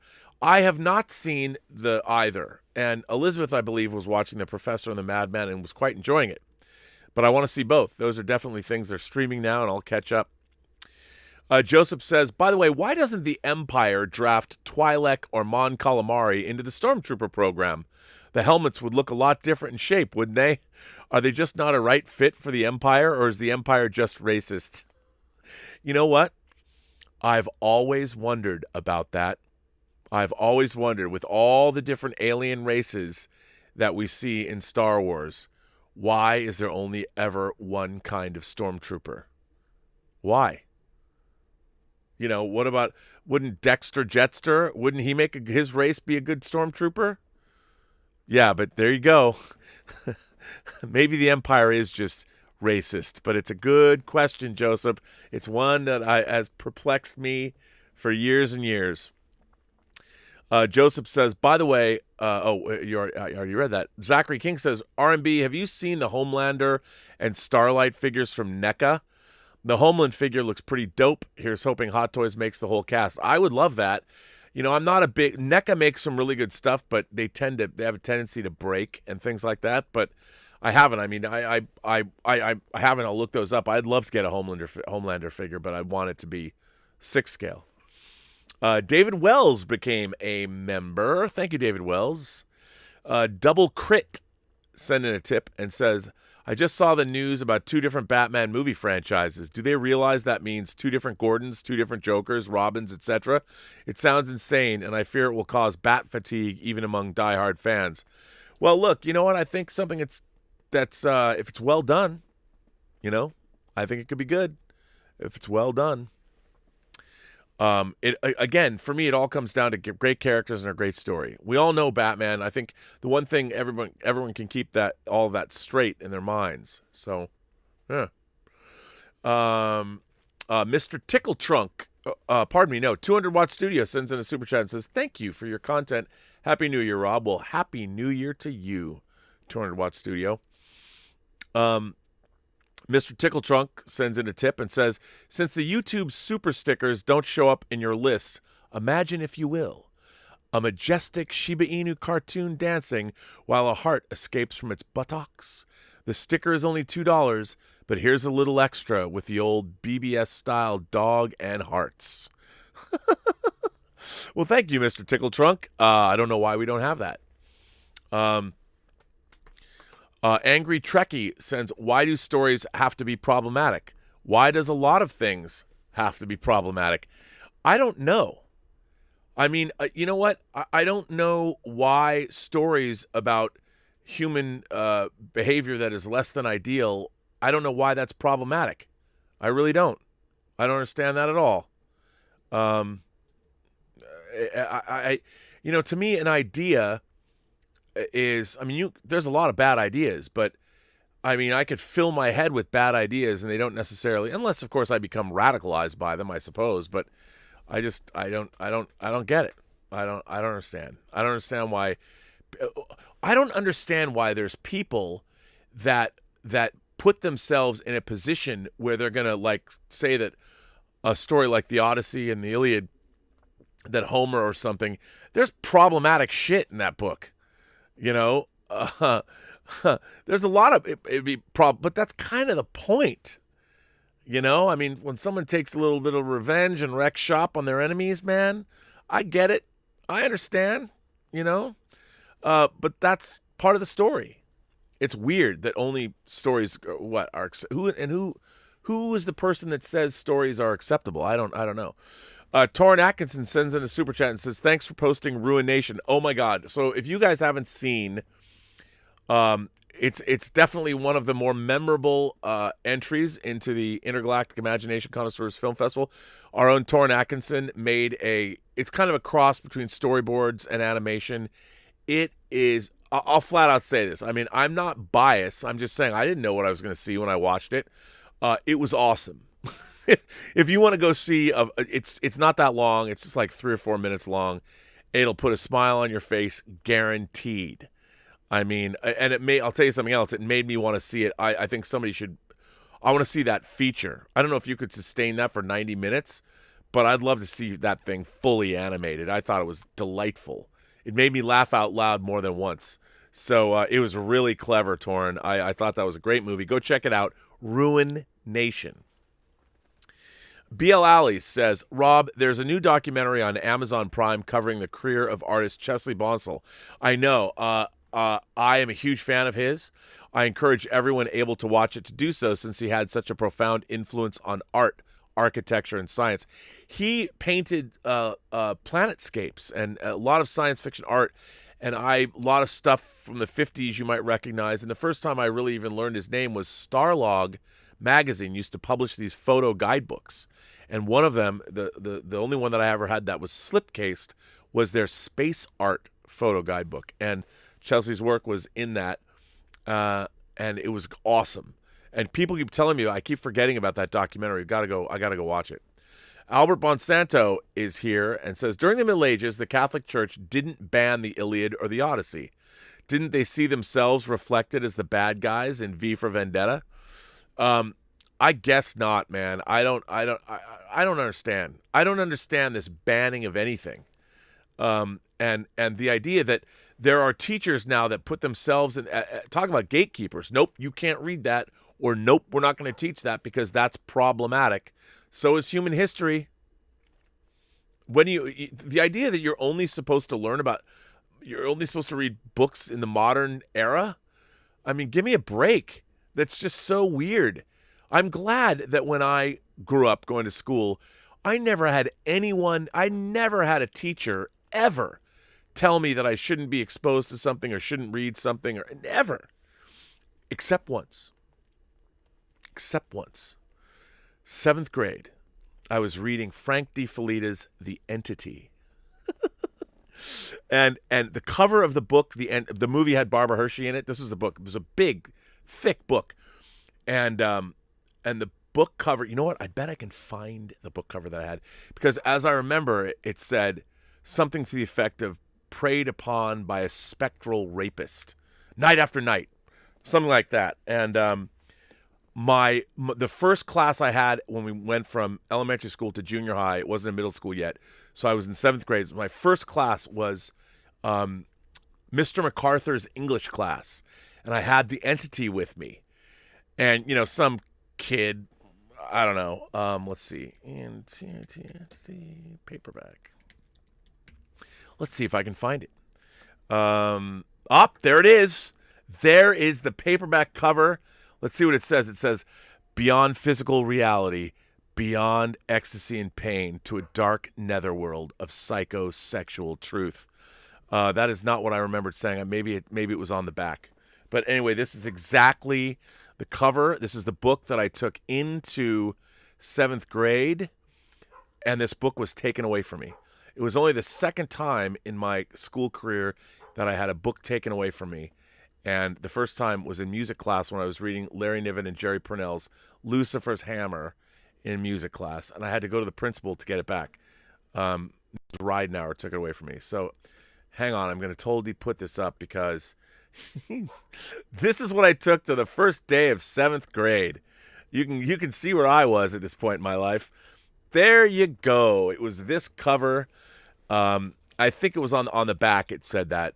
And there was no back, but that was it. That was the book that I took to 7th grade, and Mr. MacArthur took this book away from me because it caused quite the stir. I don't know why. Go figure. But it's true. There it is. That was the book I had taken away. That was the exact cover of the book that I had. So there you go. Praxium says, I love Star Wars and Star Wars, Star Wars was Trivius. What's his name? It's a great channel. I do hate that people that are in charge seem to hate the fans and have an agenda. It's sad. Yeah, Star Wars Theory. Pardon me. I don't know why I was like, of course, it's Star Wars Theory. I was only talking about him earlier in a letter that Mark C. wrote in about.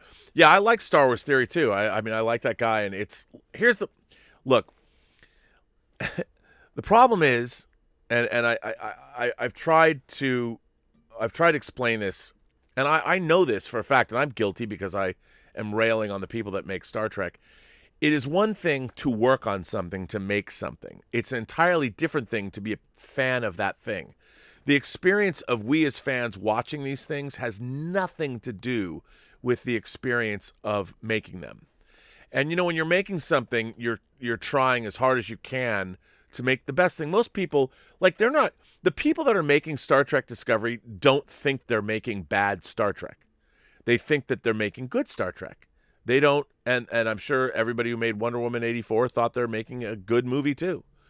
It's very difficult to understand how it's going to hit an audience because you've worked so hard on it. So the idea that you're working on something that is less than good, it never enters your mind because you're trying to make the best things best thing that you can. I mean, I think I have a different perspective. I know when I'm working on something, like I know what it is. I'm very aware, being a fan, and I kind of skirt that line. But a lot of people just don't know. They don't know. And so the people that are working on things, when you find out or you hear people saying, what you're making sucks. Well, I mean, imagine if whatever your job was, somebody was telling you, or you're reading on the internet, well, this thing that you just spent 2 years of your life making, it's terrible. And people are saying, fuck you, get rid of him and all. You're like, I've just spent 2 years trying to make the best thing I can, and now I'm dealing with the public, the vitriol. I mean, I would say if you can't stand the heat, get out of the kitchen, but it is hard to take. I mean, and I learned that when I made Free Enterprise, when Amazon was around. It was people either really loved the movie or they hated the movie. And I didn't get any middle ground, but it was either they loved it or they hated it. And it was hated by Star Trek fans, a lot of them. And that bummed me out. I know what that's like. It's tough. Anonymous says, I just watched the film V for Vendetta for the first time last night. I thoroughly enjoyed it and was surprised how much it reminded me of events of today in some ways. Your discussion of the first article today reminded me of that movie as well. I'm a huge fan of V for Vendetta, and yeah, there's a lot of truth in that movie, and it's a scary world out there. How are the suffragettes actually related to people horrible? How are the...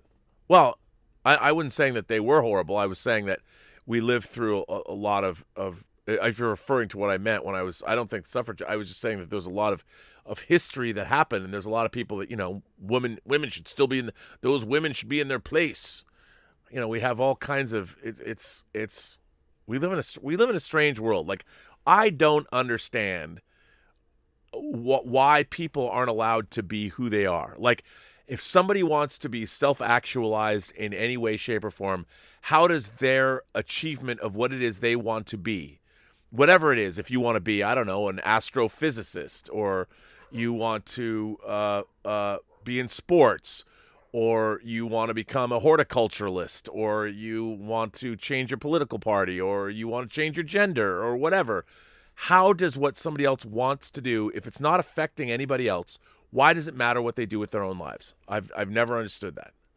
I've never understood it, unless it's somehow detrimental. Like, if you want to become a serial killer, like James Gunn and Gum or Hannibal Lecter, I don't see that is being that is harmful to other people. So, but if you're not harming other people, what difference does it make? I mean, I don't understand. Yet everybody wants to get in everybody else's business. Emma, our own Emma Banna is here. Hey, Rob, I think you're being way too hard on Wonder Woman 84. I mean, they're bound to have run out of ideas after 83 movies. One day, Emma, I'm going to see you in person. And on that day, I'm going to have a worse joke to tell you than you tell us. And I don't know what that joke is, but I'm going to find one. No, they're kind of funny. I like that. Also, sorry to hear about your yub nub. Hope it clears up soon. Celebrate the love, Emma. Celebrate the love. Angry Trekkie goes on to say, my comment about kids being exposed was about them being exposed to ideas when they're able to reason and objectify in context. I see. You're absolutely right. I mean, I think kids, depending on context, what kids need is context. If you can explain, I think kids can hear about any idea at any time, depending on the context that they're being presented. The problem is it takes time when a kid comes. It's like people think that kids don't know anything or don't see these things that are going on. It's weird, man. I don't get it. Like, why does everybody think that kids need to be protected? You think they don't see things? You don't think that kids are affected when they hear their parents yelling at each other, or they see crazy shit happen in the world, or when they watch TV, that kids don't know these things? They know, they just don't understand them. And, I think the important thing that what adults need to do is they need to offer guidance and suggestion and try and explain things in ways that kids can begin to grapple with those issues and help you as you get older. I think. I don't know. What do I know? I don't have kids. Stubble McShave. Although I did a lot of babysitting growing up. I mean, I was a sought-after babysitter in my neighborhood because I liked to play with the kids. I was not the babysitter that would, be talking on the phone to their girlfriend or something. I mean, if I was babysitting, I'm like, let's see, who has all of the He-Man action figures? The Falquists have all the He-Man action figures. So I didn't get called. Would you like to come babysit on Friday night? Yes, I would. And we'd get out Castle Grayskull and battle for the soul of Eternia. And I would have a great time. There was, when I was babysitting, like the Pettigrews or something, David Pettigrew was the kid who hit the tree that I talked about earlier in this story.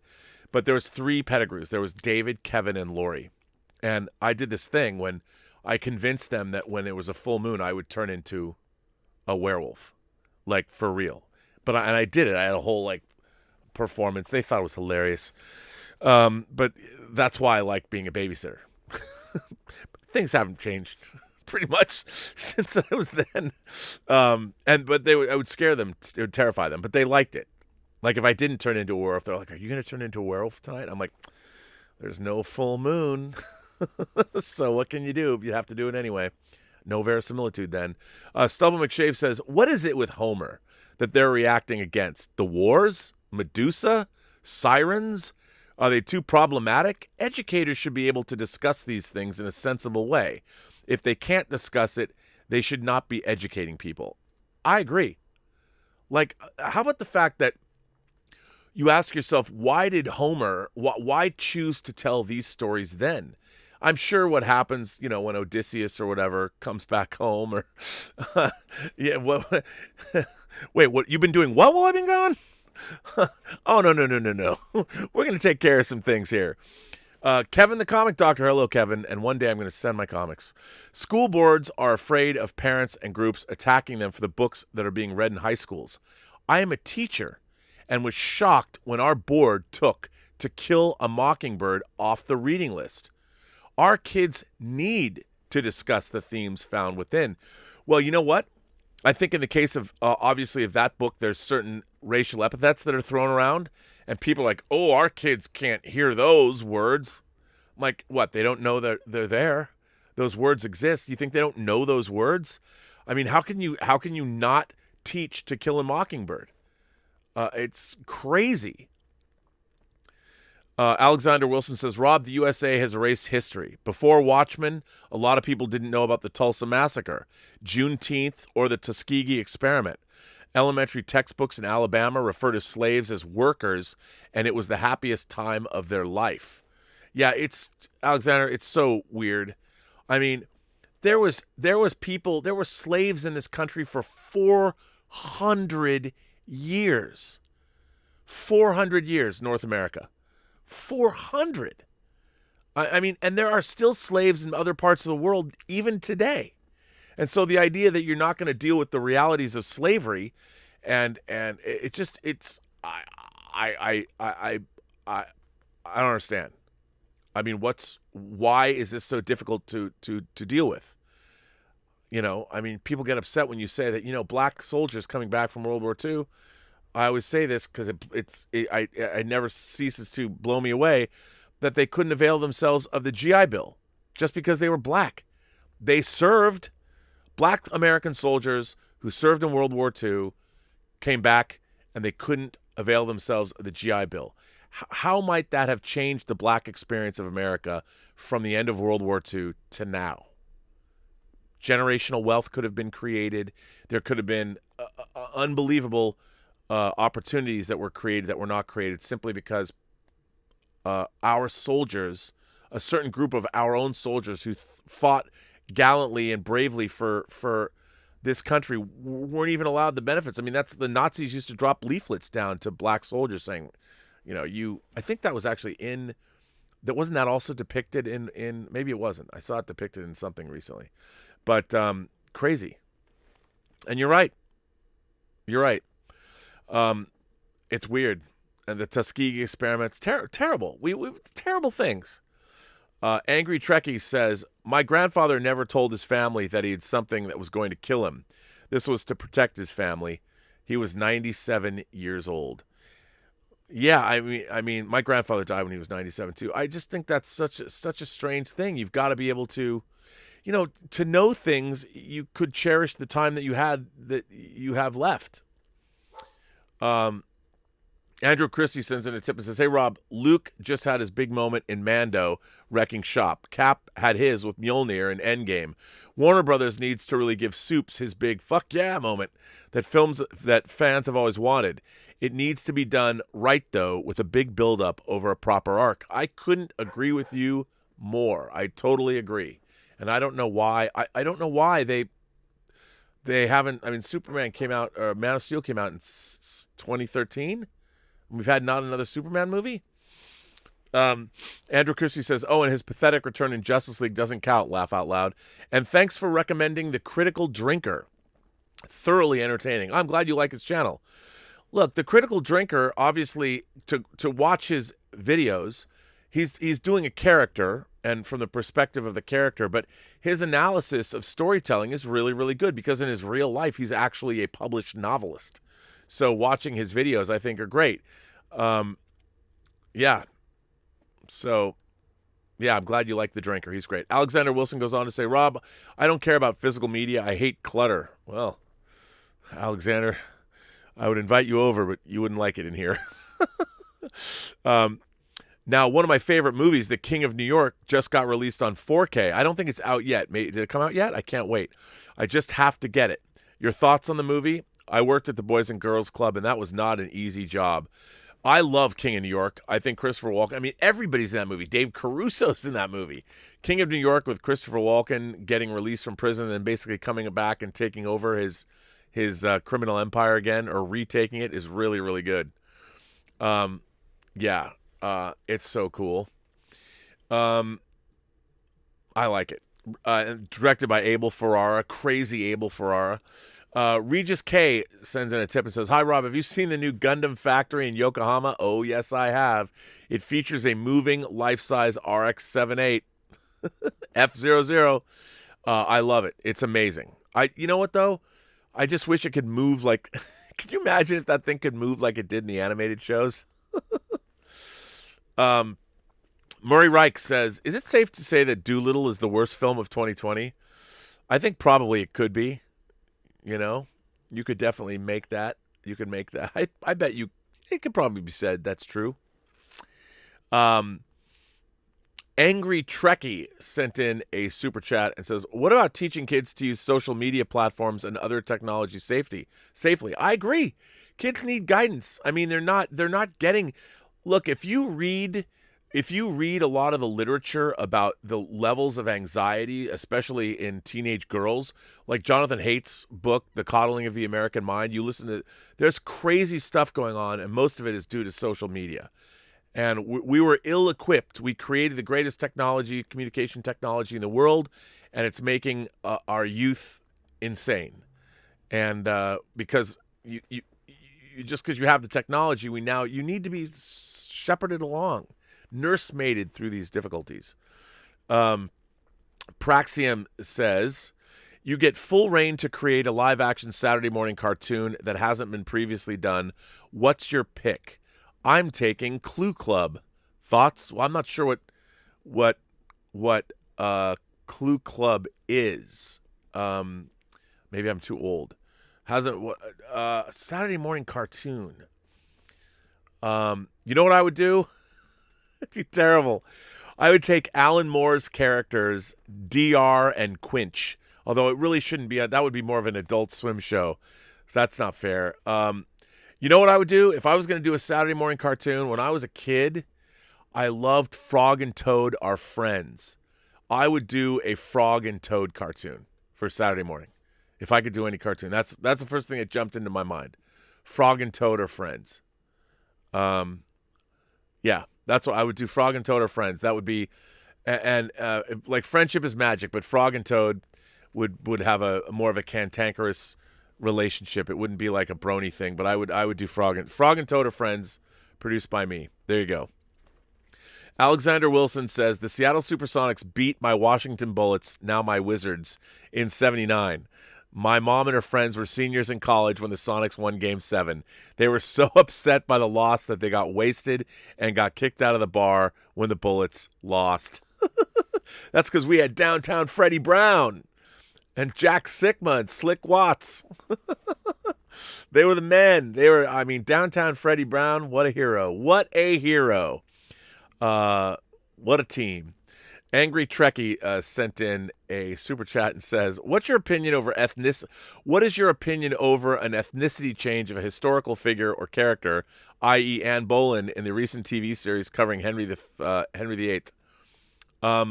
Okay, for those of you who don't know, Anne Boleyn was a woman who her husband, Henry VIII, put her to death and blamed it on not being able to produce an heir. And she was not black, but she's being played by a black actress in this new I don't know if it's airing yet or it's just shooting now, but it's a story of and here's my here's my thought. As the Viceroy of Verisimilitude, if I was making a story about Anne Boleyn, or Anne Boleyn, it wouldn't be my first choice to cast a black actress, not because I have anything against a black actress, but it's that Anne Boleyn was white. And as the Viceroy of Verisimilitude, I'd be like, what if you did the reverse? What if you cast a white woman in the role of, say, Rosa Parks or something like that? That wouldn't fly. And I understand what they're trying to do, break convention or the bonds of do something new and unique, but it just, to me, seems odd. Odd, I think. Odd would be the word. But, I mean, again, though, I'd watch it. I'd watch it, but it would be very disconcerting for me to watch something knowing that, like, I'm wondering, have they flipped the rest of the cast? I mean, is everybody white except for her? I don't know. But it seems it was bizarre that they did it. I mean, I understand where they're coming from, but it for me, no verisimilitude. Cyber Shaman X says, the Empire is indeed humanocentric. Others in the chat probably know more, but I believe it figures heavily in the Thrawn saga. Oh, that could very well be true. I mean, but you know what's weird about that? To me, it's like in the Star Wars universe, one of the things I really liked about Star Wars when I was a kid, it's like when you meet Greedo, aside from being a douche, Greedo, I mean, a Rodian, he was cool. Like that Greedo could roam around. When you go into that bar in Mos Eisley for the first time and you see, there's already like alien droids. There's like C-3PO is humanoid. They're humanoid, but like you've got the mouse robot that's little, and then you got like the Death Star droid that's like the evil version of C-3PO or whatever. When you go into the bar, you see that there's all these aliens interacting, hanging out, and I always thought that was sort of strange that you didn't get that from the Stormtroopers. But it makes sense. I mean, it makes sense that if the clone troopers, it doesn't make sense that the Stormtroopers are dudes. They're people. They're trained by the Empire. But in like the prequel trilogy, they're all clones of Tamora Morrison, so that makes sense. But yeah, I always kind of thought that was a missed opportunity. But that's a good fix. Roger Green says, Mein Kampf was forbidden in Germany until a few years ago. I think reading and discussing it in school would help more fighting those ideas by understanding the roots than teaching that we were bad. I totally agree. You don't just teach that people were bad. You explain why. Like, when it comes to the roots of slavery, I want to know, how is it that one human being can think another human being should be sold into servitude and that people can be treated as property? And I mean, where did that mindset originate from, and how can we combat the mindset? It's not necessarily that slavery in and of itself was bad. What's worse is that there are human beings that believe other human beings are not as human as they are. Now that is some scary shit. I mean, slavery is horrible and scary too, but why is it that there are human beings that believe that in the first place? It was that mindset that led to slavery. That someone's like, well, black people must be inferior to us white folks, so let's sell them into slavery and abuse them and do horrible things and dehumanize them. That's the terrifying part. I mean, that to me is I've said on this show so many times that civility, I like civility, and I believe that we are one race of people. And when you start thinking that just because, somebody hails from a certain land mass on this planet, that they're somehow lesser than you because over the centuries they were exposed to more sunlight and they had to run around hiding from apex predators more than you did. I mean, this is such a weird thought process, but that's what people do. Like, I bet you if you took human beings and somehow were able to isolate each individual, like say somebody from each race or whatever, race. And if you brought kids into and brought them all up together, or did some weird, some experiment, I'll bet you if all of those people were somehow they were brought up from children to the time they were born to the time they were 20, if they were all like isolated away, that the last thing in the world that those kids would be noticing about one another is the differences in their outward appearance. I don't know if anybody's ever done anything like that, but I mean, it's been clear to me that when you travel around the world, you might notice people's outward appearance initially, but once you sit down and start breaking bread with them and talking to them, you realize very quickly that human beings have a lot more in common than they do not. And the details might be different, but for the most part, that's you realize when you travel that human beings are one. We are one race of people. And yes, we've been socialized differently depending on where we grew up, but for the most part, once you start hanging out with people, it doesn't matter what they look like, it doesn't matter what color they are, it doesn't matter what they believe in, it doesn't matter necessarily if they swap genders, it doesn't matter. When you get people in a group and you travel around, people, for the most part, in my experience, are pretty great.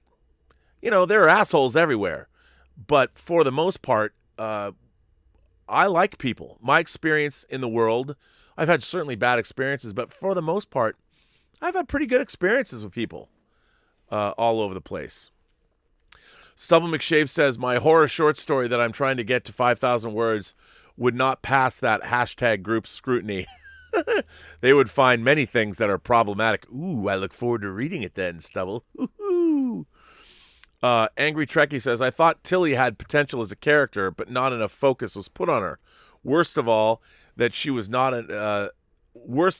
that not enough use of Pike.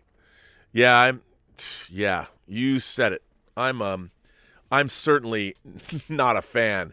I think the Tilly character, she acts like she's in high school. I don't get it. I do not believe that she went through Starfleet Academy and was trained. No one in Star Trek Discovery acts like they should be on a Starfleet vessel. They don't talk to each other the way there's no chain of command. There's no verisimilitude there at all. Can't deal. Cannot deal. Brandon Sheehy says, with the rise of Soul, I was curious as to who is the favorite Pixar character. Mine is a slightly strange choice, but it's Eve from WALL-E. Badass character that goes through quite a journey in the film. The gurus at Pixar do such a good job of making her feel real. She's a great, look, the people at Pixar know what is up. I mean, they know how to depict character like nobody's business. Amazing. Angry Trekkie goes on to say, I've learned that slavery today is much more diverse and global as the rest of us are, though I know it is in today's society, it's wrong. Yeah, I mean, owning anybody, owning a human being, I can't think of, that has to be one of the greatest transgressions one human being can do to another. The idea of owning another human being, that somehow someone's life is mine, I can't even imagine it. And yet, the economy of the United States for a long time was based on that. 400 years. I mean, it's insane. I just don't get it. I mean, I don't understand. Kaz Graphics says, Rob, I just watched Ma Rainey's Black Bottom. It was amazing. Chadwick, Viola Davis, absolutely amazing. But sad seeing Chadwick knowing he was sick. Yeah, for those of you who haven't seen, it's based on an August Wilson play. It was part of a series of plays he had written at one point. Ma Rainey's Black Bottom it's fantastic. I mean, it was beautifully done. And Chad Boseman, it was his last appearance, but he's really slim. And when you know what happened, you know how sick he was, but that makes his performance even more marvelous. I mean, the acting in that movie, my God, Viola Davis, she is just a monster in that role. I loved her. She was amazing. I mean, talk about fearless. God, I love her. She's amazing. It's funny, I was just watching Grand Canyon, Lawrence Kasdan's Grand Canyon from like the early 90s, and Viola Davis is in that. I forgot she was. But my God, Ma Rainey's Black Bottom. Whoo! I'm glad you saw that, Kaz Graphics, because that movie was incredible. What a beautifully directed, unbelievably. I hope that movie's up for a SAG award. I hope it wins Best Ensemble, because my God, what a bunch of great acting was in that. By the way, it's on Netflix. Check it out. Devin Hilton says, "Hey Rob, will my trailer for the Repairman still be shown?" Yes. Regret not having the full film opinion on the 1962 film The Brain That Wouldn't Die. Well, I haven't seen The Brain That Wouldn't Die in a long time, but I liked it when I was a kid, although I have to say this. I remember it not living up to the title. I thought The Brain That Wouldn't Die is such a great title, but I just haven't seen it in such a long time. But I used to like it when I was a kid. But yes, the Repairman trailer will go up shortly, all this week. Stubble McShave says, the kids can't be taught about some classics because they're problematic, and then they go home and they watch Pornhub. Sure, no risk for a weird view of that world. It's so bizarre. I mean, it's so weird that you've got people. I mean, this is why there's so much weird anxiety amongst our youth. These ideas that they have to be protected from things, when really you go home and you're watching Pornhub and all that at the touch of a button. It's just bizarre.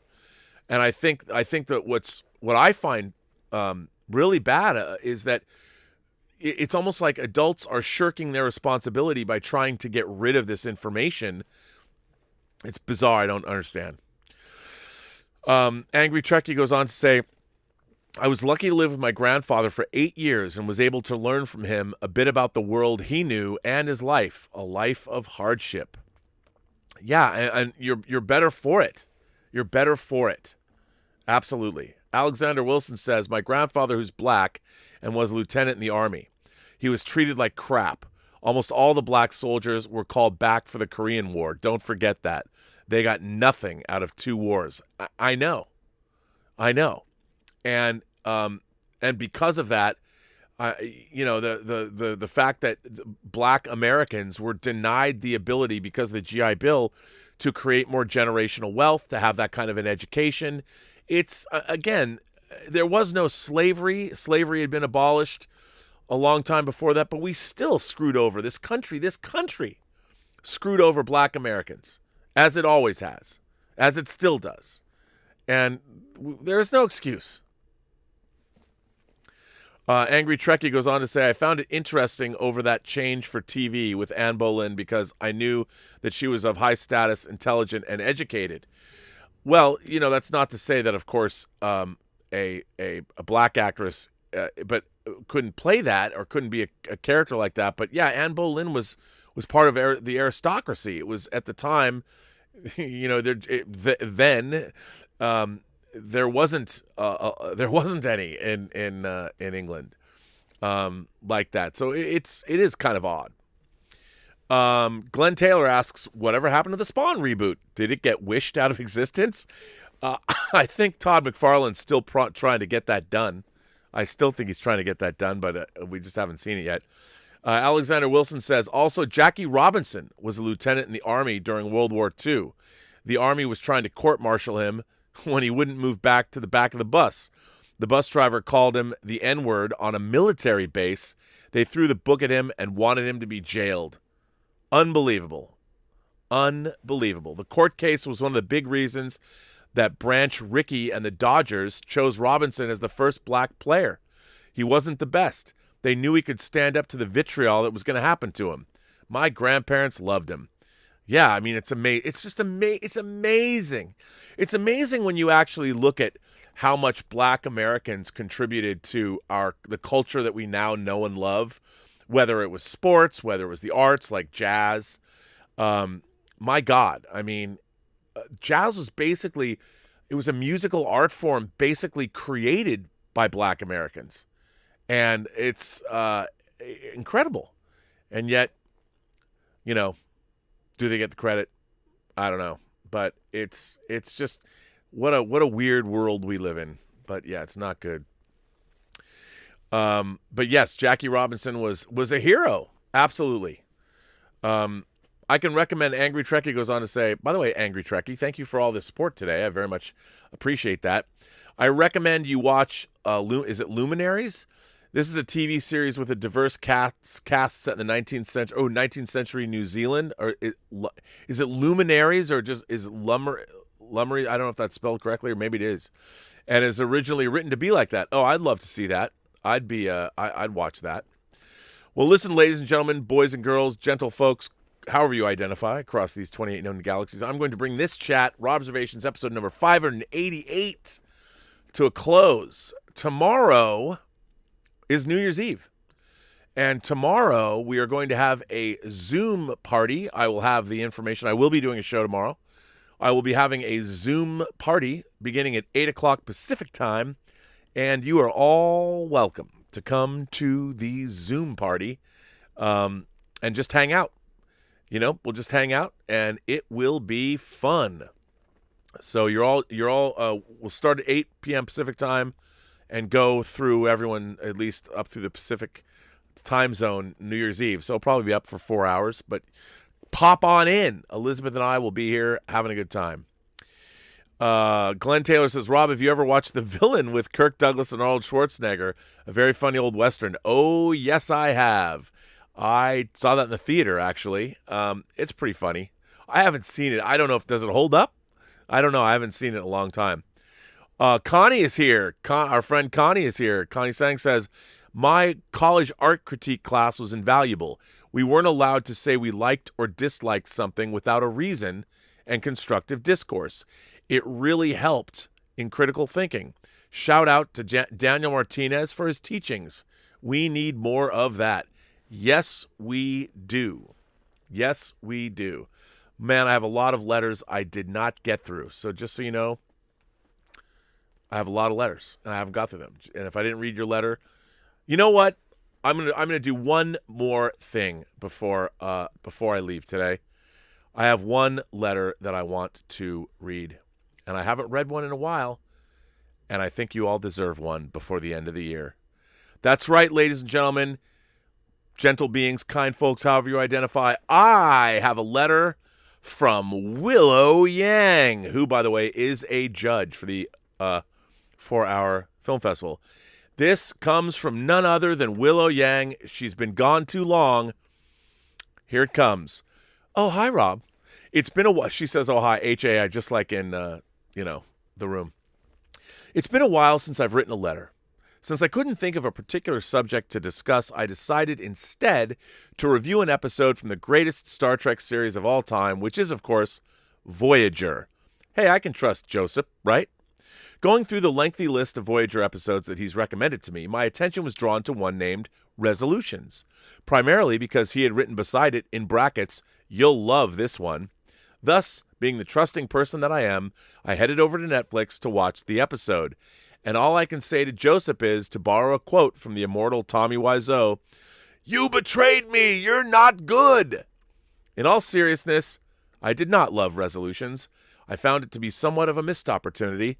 I speculate that the reason why Joseph thought the episode would appeal to me is because it featured a mysterious viral disease. Now, Janeway did refer to investigating protein cofactors, and as someone who has done their doctoral dissertation on enzyme evolution, I am admittedly aroused by the mentioning of anything related to proteins. For those who aren't familiar with the terminology, cofactors are non-protein compounds, such as metal ions or vitamins, that associate with proteins and are involved in the aiding of catalysis, I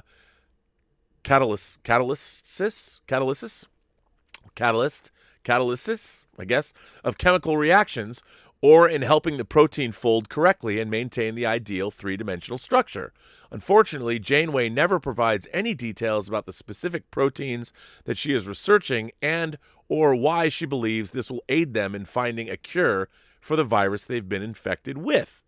And of course, she doesn't ultimately find the cure herself, but is instead saved by a nondescript antiviral agent from the Vidians. In the end, there isn't much in the way of science to intrigue me. My greatest issue with Resolutions is that I thought it passed up on the opportunity to explore some interesting and compelling ideas, but instead bogged itself down with frivolous threads that felt like filler. While I don't necessarily agree with the Chekhov's gun principle that every element in a story must play some role, I did find all the scenes of Janeway's interaction with the alien monkey to be a complete waste of time. Personally, I would have much preferred more focus on the brewing tension and discontent on board Voyager. Resolutions had an interesting premise in which both the Starfleet crew and the Maquis lose their leaders, but the episode failed to take advantage of this setup and examine the dynamic between these two disparate groups in the wake of this earth-shattering event. Resolutions hinted at a potential mutiny as Kim and the other crew members dissent with Tuvok's leadership, but resolved that conflict in a very contrived manner. The episode promised much, but failed to follow through. It felt safe, it felt toothless, and dissatisfying. A more minor gripe that I had was that I found the entire setup of the story to be a bit silly. Firstly, it seems somewhat strange that Janeway and Chakotay just happen to be the only two crew members to get infected by the mysterious virus. The events preceding the episode were never disclosed in detail, but it does appear to be somewhat bad decision-making on the part of the captain and the first officer that they would both get themselves into this precarious position. Secondly, it's quite convenient that the planet they were on inexplicably just happened to suppress all symptoms of an otherwise deadly disease, which, if you think about it, makes Janeway's initial hypothesis that the alien monkey may hold answers to the cure for the virus to be pretty dumb, because wouldn't the likeliest explanation be that the monkey's also living on the magical planet, thus forcing them to be stranded together? All in all, this scenario feels a bit forced. It feels like something that a fan fiction writer would come up with. What's the shipping name for Janeway and Chakotay? Chakoway? Now, in spite of my issues with this episode, Resolutions isn't without some good moments. While I found the setup to be a bit clumsy, I did like the premise of two officers being in a situation where they're allowed to interact as regular people, freed from the formality and constraints of command. Well, that happens all day, every day on Discovery. And while I'm generally averse to romances in most genre entertainment, I thought it was well done in this instance. The contrasting philosophies between Chakotay, who readily accepted their situation, and Janeway, who seemed to be initially in denial, made for some good rapport between the characters. I enjoyed seeing Janeway's progression from being initially fixated on finding a cure to coming to terms with reality, to gradually growing accustomed to her new life, such as she reacted not with joy but with sorrow when the Voyager inevitably returned to the planet at the end. It's ambiguous how far she and Chakotay got in the time span between Chakotay's telling of a totally unfabricated ancient legend about a warrior who pledged himself to a beautiful and brave woman and their eventual rescue, but I imagine that it's probably a bit awkward when the two had to resume their professional working relationship. Hubba hubba. Ultimately, Resolutions may have failed to resonate with... By the way, she didn't write hubba hubba. I said that. Ultimately, Resolutions may have failed to resonate with me much as the preceding episode, Tuvix, hashtag Justice for Tuvix, but I enjoyed it enough to not call Joseph a chicken for recommending the episode. Cheap, cheap, cheap. Live long and prosper. Willow Yang. Another fine letter from Willow. Where have you been, Willow? I've missed you. Thank you for that. Thank you very much. And on that note, ladies and gentlemen, boys and girls, members of the Post-Geek Singularity, kind souls, gentle beings, people from all over these 28 known galaxies, I'm bringing an end to this episode of Robservations, episode number 588. I want to thank my awesome moderating staff. Joshua Levesque is here. Justin Toner is here. Robert Pariso is here. I don't know how. Are you guys even still here? MC Blackcap is here. I know I've been rambling on for quite some time. Boy, I've done 3 shows today, and I still have podcasts for the Inglorious Trexperts to do tonight. Ha!